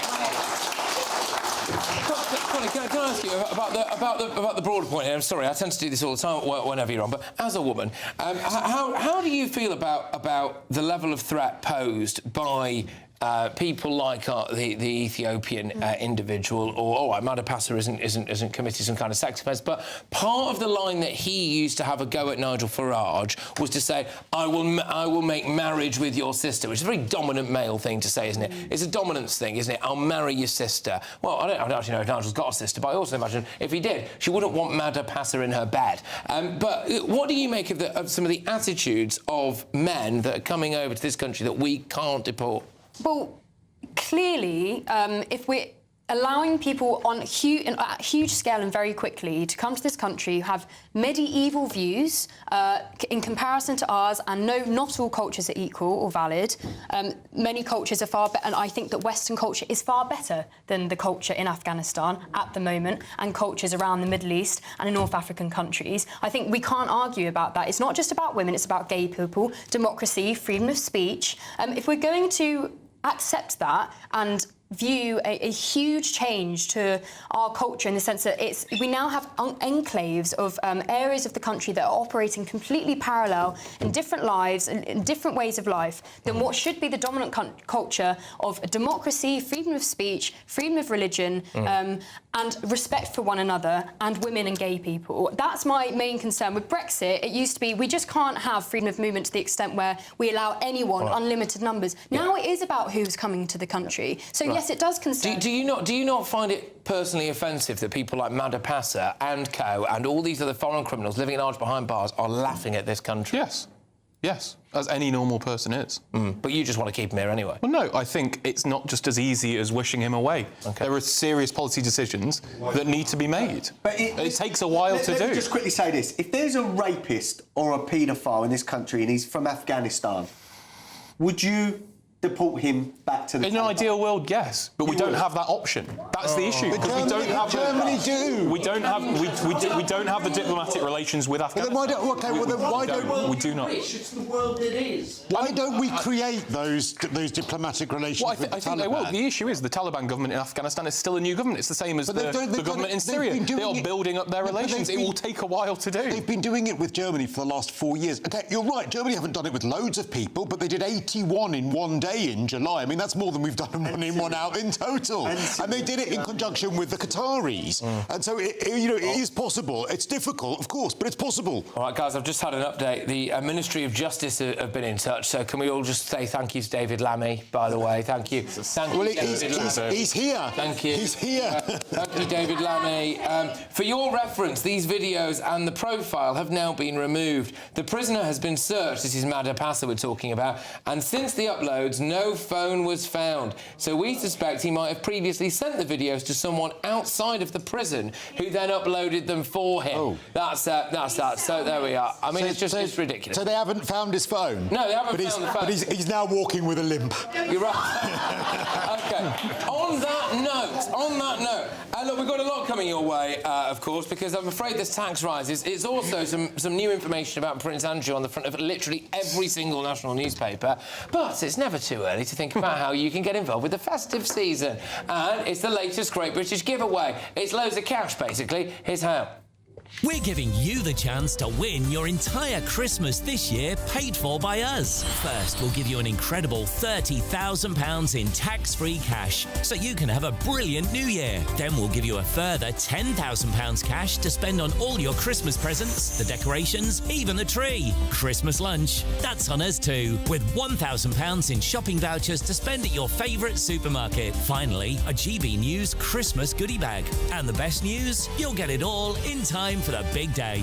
For a chance to win, text WIN to 63225. One entry costs £2.50 plus one standard network rate message. Or text BONUS to 63225. 5 entries cost £5 plus one standard network rate message. Go to gbnews.com/win. Entries start at £2.50. Call 0903 686 3232. Calls cost £2.50 plus your network access charge. Or post your name and number to GB17 PO Box 8690 Derby DE1 9TT. UK only. Entrance must be 18 or over. Lines close at 4 p.m. on the 28th of November. The winner may be contacted live on GB News, week commencing the 8th of December. Please check the closing time if listening or watching on demand. Good luck.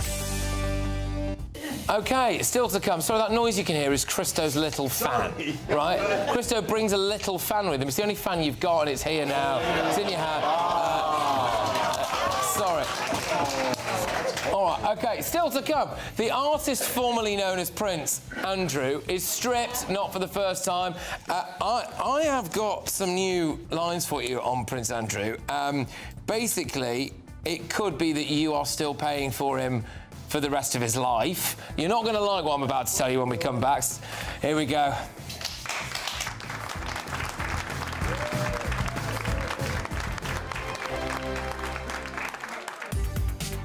From the school run to the home run, watch a new show for all of Britain. He can say whatever he wants. A straight-talking show where all voices are heard. And, you know, when are we going to stop talking about smashing the gangs and actually do it? With the stories that matter from every part of our country. There's a bit of a crash landing there for your Chancellor. Bold, fearless and standing up for you. That's me, Martin Daubney, 3 p.m. till 6 p.m, weekdays, here only on GB News. The People's Channel, Britain's news channel. GB News Breakfast, every day from 6 a.m. 360,000 people are without a home, thousands of whom are on the streets, but most living in terrible, terrible conditions, bedsits, awful B&Bs above rows of shops and hostels. 160,000 of those are children. Can you imagine trying to perform at school or in your job? And this is a crisis, Dawn, and it costs billions. That's the worst thing. We spend about £4 billion a year dealing with this, and it's just getting worse and worse. Well, let's talk about those 160,000 children, because that's the thing that affected me when I read it this morning. Couldn't believe the numbers of children that are homeless in this country. How is this happening, Andy? What's happening, Ellie? It's complex, but the biggest single issue, the simplest issue, is that we do not have enough homes. We don't build enough. To put it really simply, if you have a population of 10 people and you have 9 homes, somebody is going to be without a home, and that's what we've got. So when we don't build enough, somebody loses out. It's gone on for decades, by the way. Somebody loses out, and it's always going to be the poorest. It's the people who live the most chaotic lives, or have the least money, are going to be at that bottom and falling out of it. And it's absolute chaos. Ellie, the worst thing about this, it's really fixable. We can get people off the streets. We can create the medium-term accommodation to transition people from the streets, from shelters, into more permanent places. We can do this by reprioritising some of the 2.8 billion. We spend 2.8 billion quid just sticking people into really expensive overnight B&Bs. As I say, awful, crummy places above kebab shops where kids are growing up for months on end and struggling with lack of space. We can fix it, but there just isn't the political will. GB News, the People's Channel. Westminster's full of talk, but out here, it's the real world. Am I allowed to talk now? No, that's it. This is where it matters, real people and real lives. That's what politics is all about. The fact that Trump made a good start, no. Straight answers, no spin, and just a couple of pints. How many fingers have I got up? About 10. So join me for Lee Anderson's Real World every Friday at 7 p.m, only on GB News. The People's Channel, Britain's news channel.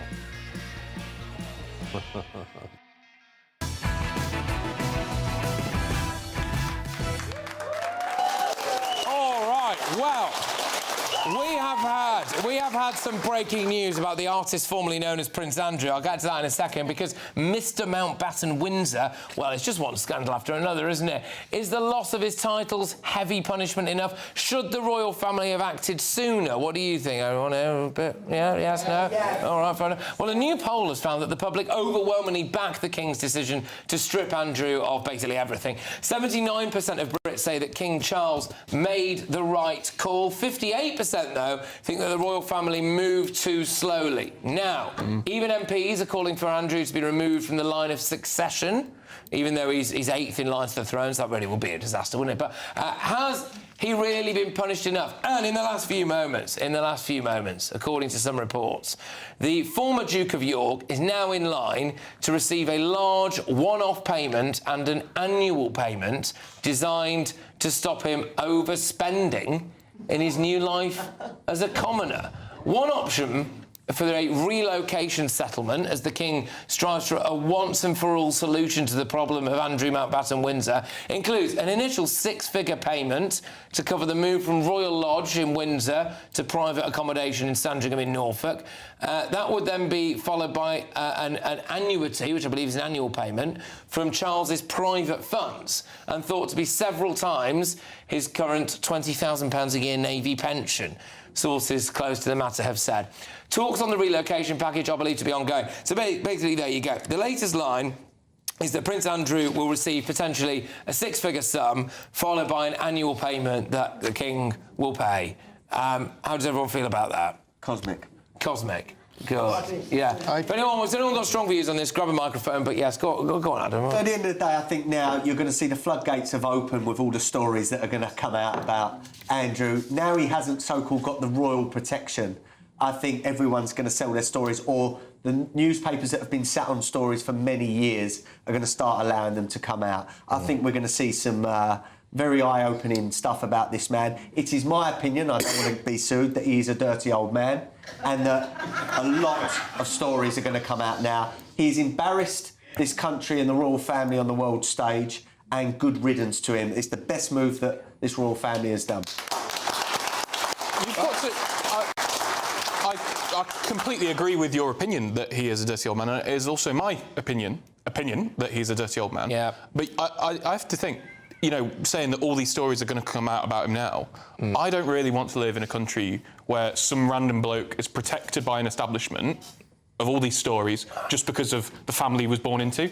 I think we really need to seriously have a look at the role that the late Queen, her establishment and her team had in covering and protecting this up, and what King Charles has done in the last 2 years. Don't you go for Queen Elizabeth. No, you've got to think. No, because you've got to think. We know that there is no love lost between Charlie and Andrew. He was dying and heading towards the Jubilee, which was going to be her last appearances in public, which she knew at the time. That's why. And also, he had said at the time that he had denied speaking to Jeffrey Epstein other than their sort of farewell meeting in the park in New York. And so what she was going to have believed him, and she wanted it done and dusted before her death, because otherwise it would have been hanging over her. And I think that right, you know, hindsight is a wonderful thing. However, I think she was probably right to do that at the time. Otherwise, the final time we would have seen Queen Elizabeth, the late Queen Elizabeth, we would have all been talking about Prince Andrew rather than her.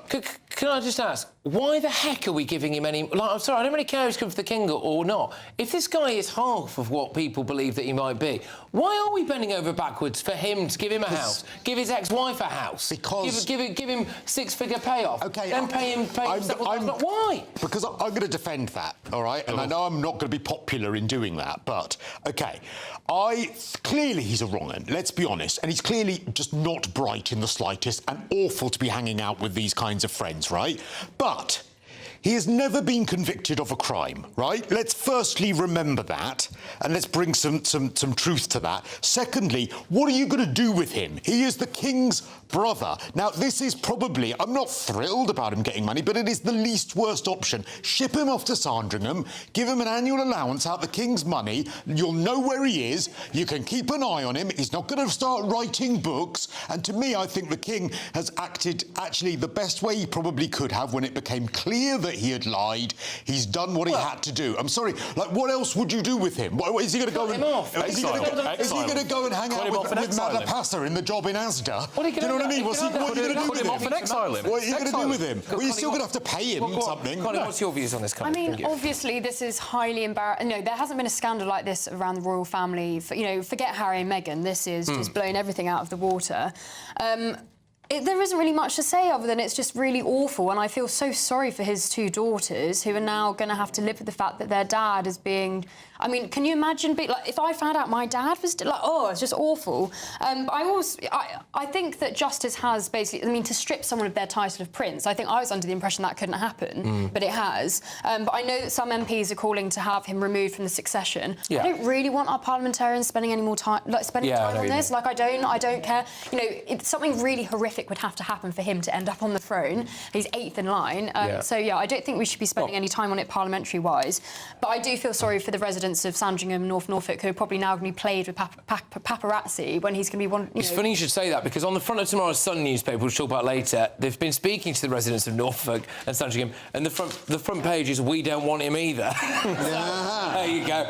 Just to say on this, there's a line in the Daily Mail which says the King is gravely concerned that the future of the monarchy is at stake unless he acted decisively. Wow. How do people in this audience feel about the future of the monarchy in Britain? Is anyone here a bit worried about it, given some of these things? Does anyone want to make a point on this? Is everyone's a bit concerned about the future of the monarchy, maybe? God, I don't know. If no one else does, I will. I'll say, look, I used to sit with my nan and watch all the royal events and love that, because my nan loved it, so I loved it. Since the Queen died, I have no interest in this king. I think he's woke. He rubs me up the wrong way. He irritates me. I don't want anything to do. I think Prince William and Kate are the future of the royals, if they've got a future, and that should be accelerated somehow, because the longer that this king is in power, the more people like me are switching off and have no interest, especially with people like Prince Andrew. Well, but this is also... I mean, firstly, this has got... I said this when the news broke, I think, last week, that, this has got William's fingerprints all over it. William is getting the House of Windsor in order because they don't want this sort of happening down the line. And, and I think that he is disgraced. This man is absolutely disgraced. There is, what else can you do with him other than publicly flogging him? What else can we do with him? The slight issue, I say slight, I mean, the issue that King Charles and the royal family have got is that as yet, as it currently stands, there's not really a lot of new stuff that's come out about Andrew that we didn't already know about a year ago. So they're acting now, and they weren't acting. Well, this is why I find it quite disingenuous, that line in the Mail. He's concerned that if he doesn't act, he's concerned about the future of the monarchy. They know more. He should not be acting in the interest of the future of the monarchy. He should be doing it because it was wrong. Because of the victims, because of him and his evil pals have done incredible harm to so many people. That is why he should be expelling him from the royal family, not because, I might not get my taxpayer-funded life. But he acted as soon as it became clear that what he'd said in the Newsnight interview about the last time he'd spoken to Epstein, and that was nonsense because the emails came out and also some of the China rumours, that was when he was proved to be a liar on that, and that's when they acted. Prior to that, there was nothing else in the public domain. So we've got to wait for good journalists to come along and expose him. Are you telling me that he couldn't just go and ask his brother, did you do this? Well, I would imagine that Prince Andrew hasn't always been particularly honest about everything, has he? OK. No, I mean, it's not really the picture of honesty. OK, a couple of things I now have to say. So I imagine that Prince Andrew would deny that he is indeed a, quote, dirty old man. And also, whilst he paid, or someone did anyway, £12 million to Virginia Giuffre, he categorically denies that anything happened ever. And I don't know what else to say here now. He thinks I said he was a wrong-un. Can you say he's not a wrong-un? You might say he's not a wrong-un. He's not a wrong-un. Was anyone else slander him, no? I said he was evil. Right, yeah, good, thank you. Right, he's not evil. He's not evil. I think well, no, he would deny that he was evil. He would deny that he was evil. That's enough. I can hear the lawyers calling. Right. OK, thank you very much. So, there we are. Right, when we come back, do you think that teachers, police officers and nurses are classed as wealthy in Britain? Does anyone think that they are? Should they all be paying the higher rate of tax, do you think, really? No, probably not. Well, if you care about tax, if you care about your money, if you care about your finances, if you care about your loved ones, the amount of money they're going to pay, you're going to want to hear what we've got next. Yeah.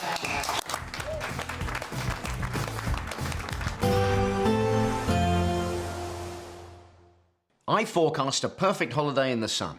Weather looking good then? For sure, and no worries about our travel insurance. All Clear Travel Insurance sponsors GB News Travel Destinations Forecast. A lot of fine weather at the moment across southern Europe, but a couple of exceptions. Showery for Greece and rain for parts of Iberia. A narrow band of rain approaching Madeira, staying away from the Canary Islands, but pushing into Lisbon, where it's a wet day on Saturday, moving across central Spain into the south and middle parts of France. Meanwhile, showers across northern and the far south of Italy, in between some sunshine. Showers also for Greece, but the Greek islands looking reasonable next few days. All Clear Travel Insurance sponsors GB News Travel Destinations Forecast. Hello there, good evening and welcome to your GB News weather update from the Met Office. The showers are set to continue over the weekend, but plenty of decent sunny spells in between, though it is going to remain rather breezy. And it's all thanks to low pressure, often situated to the north or northwest of the country, at times dragging in frontal systems, also plenty of isobars on that chart, so it is going to remain quite blustery. Some quite heavy downpours of rain at first across parts of Wales, southwest England. These will push northwards into parts of Scotland, northern England, also parts of East Anglia and southeast England. Some quite heavy downpours associated with these areas of rain, possibly even some hail and thunder and some very blustery winds too, but that does mean it should hold temperatures up, so a fairly mild night. Many towns and cities across the south remaining in the low double digits. Nevertheless, though, as we head towards the weekend, it's going to be a very unsettled start, particularly across Scotland. Heavy showers continuing, these merging into longer spells of rain. Still very blustery to start the day too. Perhaps a little brighter across Northern Ireland, though we can't rule out some showers around coastal areas. But many areas of the west across England and Wales will see these showers continue. Perhaps a little brighter across parts of the southeast. Saturday, we will see quite a mix in conditions, but the longer spells of rain will eventually clear Scotland, so it will turn a little brighter. But once again we'll see a mix of showers as well, and still these could be heavy with some hail and thunder, and it's still going to be quite blustery, very blustery in fact around exposed coastal areas. Not feeling quite as mild as this afternoon, highs reaching around 15 degrees Celsius. Now for Sunday, once again, further showers, particularly across the southeast to start the day, and then more and more scooting into parts of Scotland as we progress through into Sunday. But you can see from the chart behind me, there's going to be a bit more sunshine around on Sunday, though once again, can't rule out some showers. Still fairly breezy, and that remains the theme as we head into next week, though things should start to feel that little bit milder. You want to know what's really going on in the corridors of power? Labour don't know what to do with you half the time, and that makes you quite lethal in the chamber. Get behind the headlines with Chopper's Political Podcast. Join me, Christopher Hope, as I sit down with the great and the good of British politics. We'll see where this ruling takes us. These are the stories shaping our nation. Chopper's Political Podcast, available now on all platforms. Listen in and stay ahead. Decisions made in Washington aren't just shaping America, they're shaping Britain too. From migration to global security, from crime to health. Whatever happens in the White House today will be felt in your town or city tomorrow.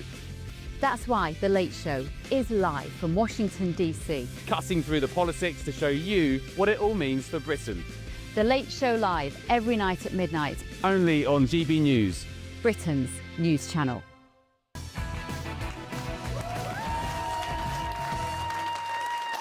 Welcome back, everybody. Thank you very much to everyone who's travelled far and wide to be here. We've got people from Hull, we've got people from Bournemouth, we've got people from Wilmslow, which is literally my hometown. So thank you very much, everybody. But talking of, I don't know, people coming far and wide, Rachel Reeves has apparently come out. No, not like that. And said that she doesn't intend to raise the basic rates of income tax and national insurance because it would break a promise to protect what she calls working people. However, what she has done is change the definition of working people, OK? So, apparently, they've been working off the idea that anyone who earns under £46,000 a year is a working person.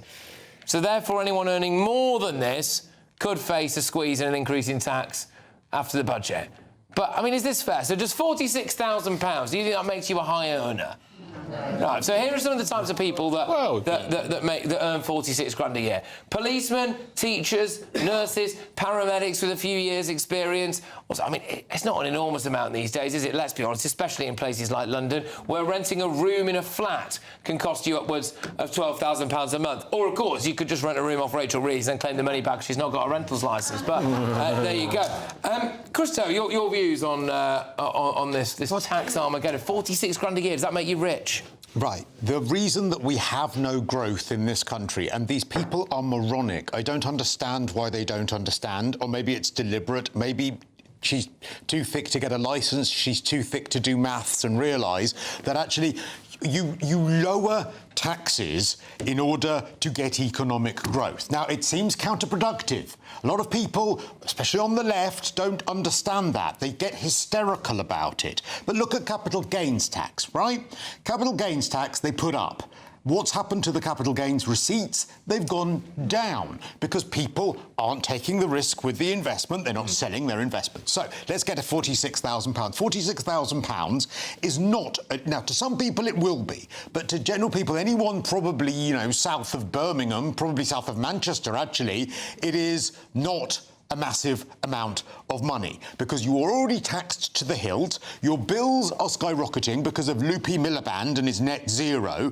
They cannot tax you until the pips squeak because no one's spending, no one's going out onto the high street, no one's going to your pub, and it's not just because of you. It's because we went to his pub. We did go to his pub actually, yeah, and you overcharged us. No, you didn't. It was actually it was lovely. But you get the logic. You go out onto the high street. The government get their money from VAT, from people being employed, from those sorts of things. Then you also get economic growth. So to tax people at £46,000 even more is moronic. Right. Rachel Reeves has said, and this was in, get this, January 2024, as ever with this government, there are the receipts, OK?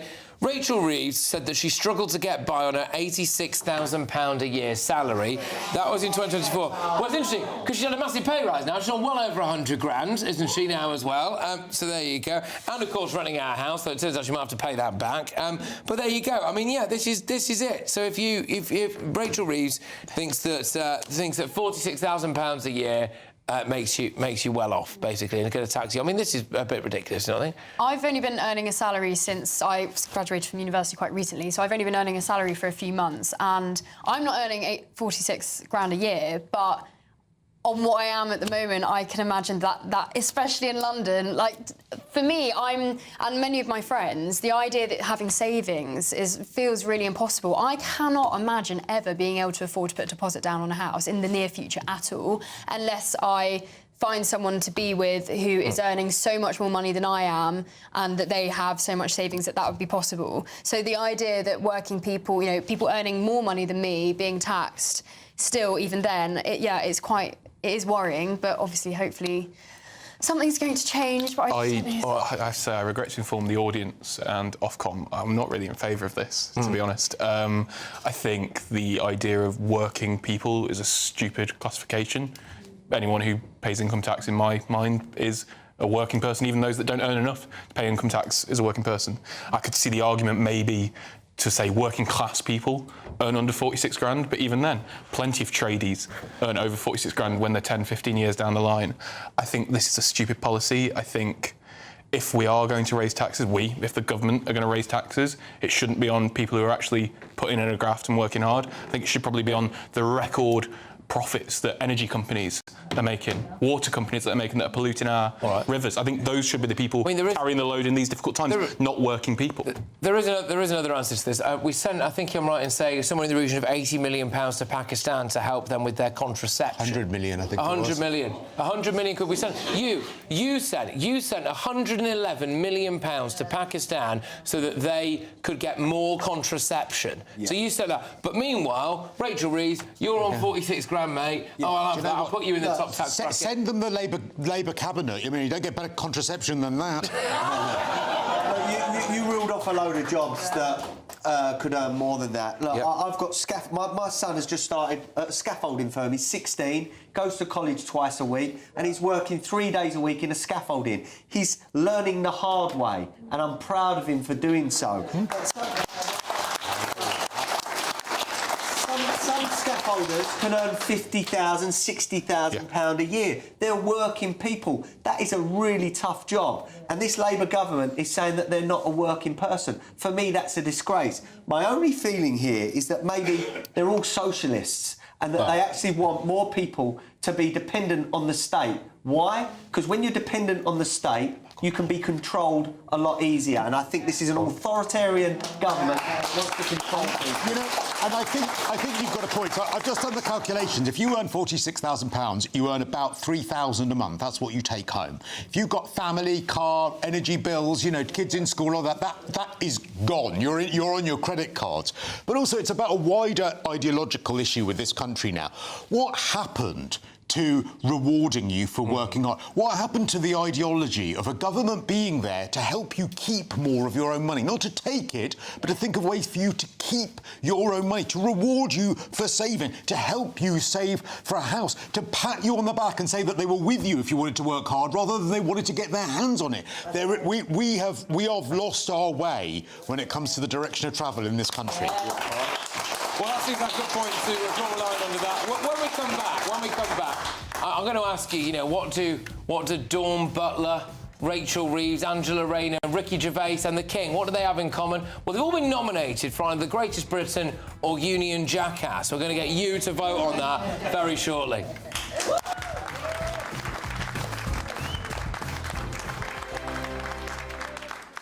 Britain deserves a newsroom that puts the facts and your voice first. Well, and that's what you get on GB News. Lively debates, lively conversation. And we're not afraid to hold power to account. And each other. So join me, Andrew Pierce. And me, Miriam Cates, for Britain's Newsroom, weekdays from 9:30 on GB News. GB News Breakfast, every day from 6 a.m. It's about this project. What are you doing with it, and what are you hoping to achieve? Hi, Stephen. Hi, Anne. Hope you're well. Hi. Yes. I'm partnering with Genesis Care, which is a private healthcare company, and basically following their research, which shared that the number one fear of people who get diagnosed with glioblastoma is that they lose their memories. Now, that's obviously affects me because Tom was my brother, and his 2 points in his life was raising awareness to treatments and the power of positivity. Tom's family were called the Positive Parkers, and we were an extension of the Positive Parkers. So Genesis Care have created this campaign called the Memory Bank, which is an art installation that basically you go to. It was in the Westgate Shopping Centre in Cambridge, and now it's in the Genesis Care Centre. Just here in the UK, it's about 13,000 people are diagnosed with this sort of primary brain tumour, glioblastoma, as you were saying. Did Tom ever say that was his greatest fear, was losing his memory? He didn't really. Tom lived in the moment. He never made us feel like he was diagnosed. He was always positive. Even in his worst days, he'd come in with a smile on his face. And what comes to mind is he'd go into an interview like this and say wonderful things about life, like such spiritual, deep messages. And I'd turn to him and I'd say, Tom, that was just phenomenal. And he'll say, like, I've no idea what I just said. You know, like. GB News, the People's Channel. Join me, Nana Akwe, for an informative, interactive news programme with a difference. It's fun. No, he didn't say that, though. I'm so surprised. I think there's an element of truth to that. Join me from 3 p.m. every weekend, only on GB News, Britain's news channel. In the GB Newsroom, we bring you the news as it happens. With our team of dedicated journalists across the UK, we're ready to keep you up to date with what's happening every half an hour, every single day. Bulletins here on GB News, the People's Channel, Britain's news channel.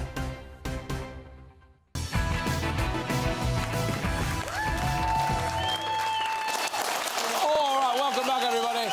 Special shout out to people from Failsworth. We've got people from Sunderland, people from Greenwich. We're everywhere. Thank you very much.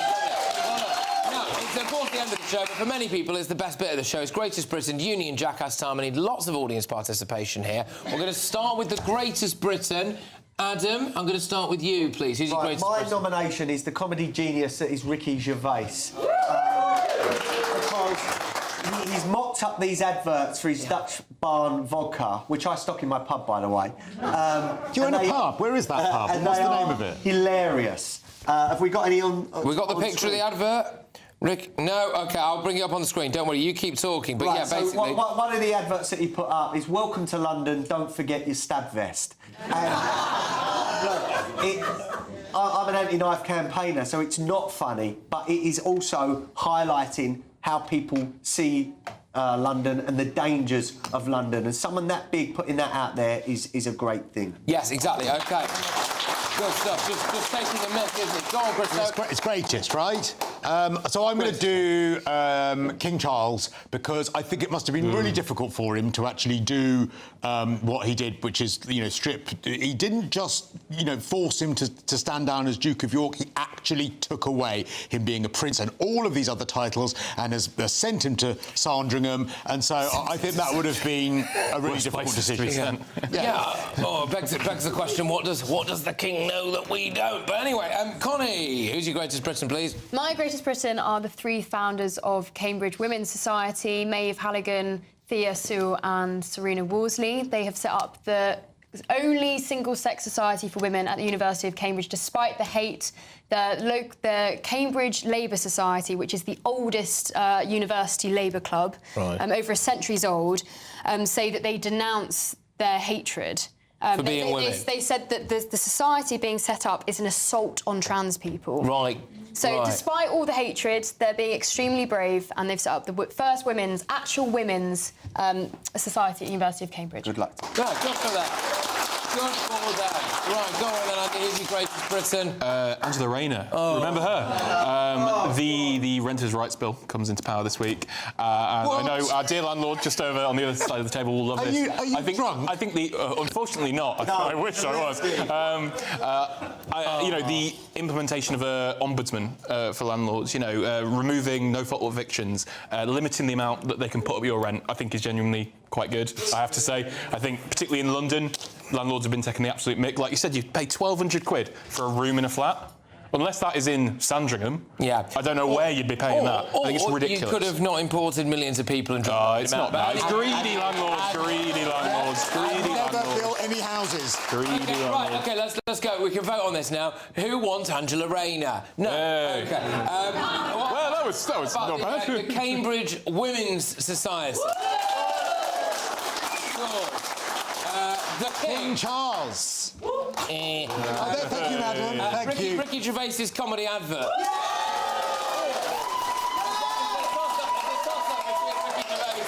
And the Women's Society, I think. I'm not really sure. Let's call it a tie. I don't want to offend either of them. Right, OK. So, Union Jackass time now. We're going to start from this end and work our way down. Who's your Union Jackass, Andy? Do you need time to remember that? Oh, no, I do remember. It was the Reform UK MP for Runcorn, Sarah Pochin.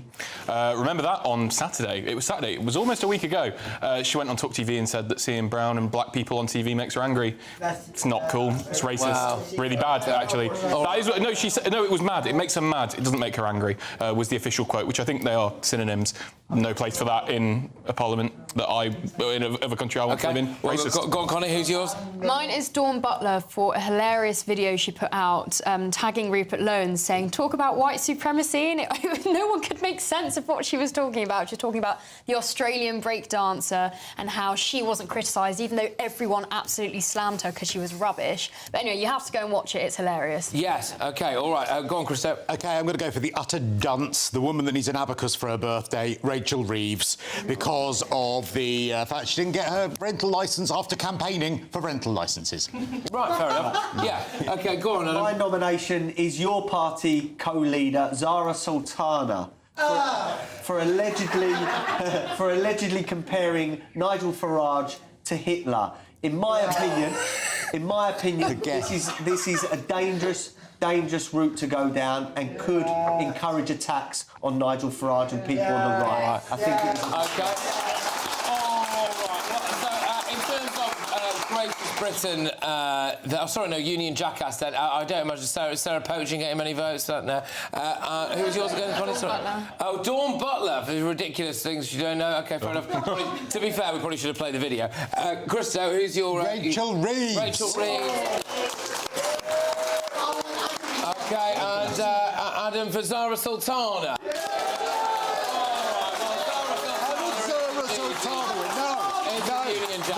I demand a recount. You demand a recount, fair enough. There's Rachel Reeves been doing the counting. OK, well, can I just say thank you? This has actually genuinely been my favourite audience ever, so thank you so, so much. It's been really lovely. Thank you so much. Please do stay on, though, because I've got all of tomorrow's newspaper front pages. Stay tuned. Bye-bye.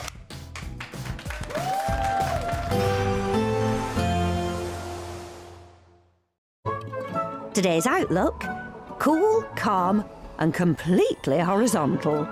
Boxed Aircon sponsors the weather on GB News. Hello there, good evening and welcome to your GB News weather update from the Met Office. The showers are set to continue over the weekend, but plenty of decent sunny spells in between, though it is going to remain rather breezy. And it's all thanks to low pressure, often situated to the north or northwest of the country, at times dragging in frontal systems, also plenty of isobars on that chart, so it is going to remain quite blustery. Some quite heavy downpours of rain at first across parts of Wales, southwest England. These will push northwards into parts of Scotland, northern England, also parts of East Anglia and southeast England. Some quite heavy downpours associated with these areas of rain, possibly even some hail and thunder and some very blustery winds too, but that does mean it should hold temperatures up, so a fairly mild night. Many towns and cities across the south remaining in the low double digits. Nevertheless, though, as we head towards the weekend, it's going to be a very unsettled start, particularly across Scotland. Heavy showers continuing, these merging into longer spells of rain. Still very blustery to start the day too. Perhaps a little brighter across Northern Ireland, though we can't rule out some showers around coastal areas. But many areas of the west across England and Wales will see these showers continue. Perhaps a little brighter across parts of the southeast. Saturday, we will see quite a mix in conditions, but the longer spells of rain will eventually clear Scotland. So it will turn a little brighter, but once again we'll see a mix of showers as well, and still these could be heavy with some hail and thunder, and it's still going to be quite blustery, very blustery in fact around exposed coastal areas. Not feeling quite as mild as this afternoon, highs reaching around 15 degrees Celsius. Now for Sunday, once again further showers, particularly across the southeast to start the day, and then more and more scooting into parts of Scotland as we progress through into Sunday. But you can see from the chart behind me there's going to be a bit more sunshine around on Sunday, though once again can't rule out some showers. Still fairly breezy, and that remains the theme as we head into next week, though things should start to feel that little bit milder. Today's outlook: cool, calm and completely horizontal. Boxed Aircon sponsors the weather on GB News. We're giving you the chance to win your entire Christmas this year paid for by us. First, we'll give you an incredible £30,000 in tax-free cash. Then we'll give you a further £10,000 cash to spend on all your Christmas presents, even the tree. Christmas lunch, that's on us too, with £1,000 in shopping vouchers to spend at your favourite supermarket. Finally, a GB News Christmas goodie bag. For a chance to win, text WIN to 63225. One entry costs £2.50 plus one standard network rate message, or text BONUS to 63225. 5 entries cost £5 plus one standard network rate message. Go to gbnews.com/win. Entries start at £2.50. Call 0903 686 3232. Calls cost £2.50 plus your network access charge, or post your name and number to GB 17 PO Box 8690 Derby DE1 9TT. UK only. Entrance must be 18 or over. Lines close at 4 p.m. on the 28th of November. Please check the closing time if listening or watching on demand. From the school run to the home run, watch a new show for all of Britain. So he can say whatever he wants. A straight-talking show where all voices are heard. And, you know, when are we going to stop talking about smashing the gangs and actually do it? With the stories that matter from every part of our country. There's a bit of a crash landing there for your Chancellor. Bold, fearless and standing up for you. That's me.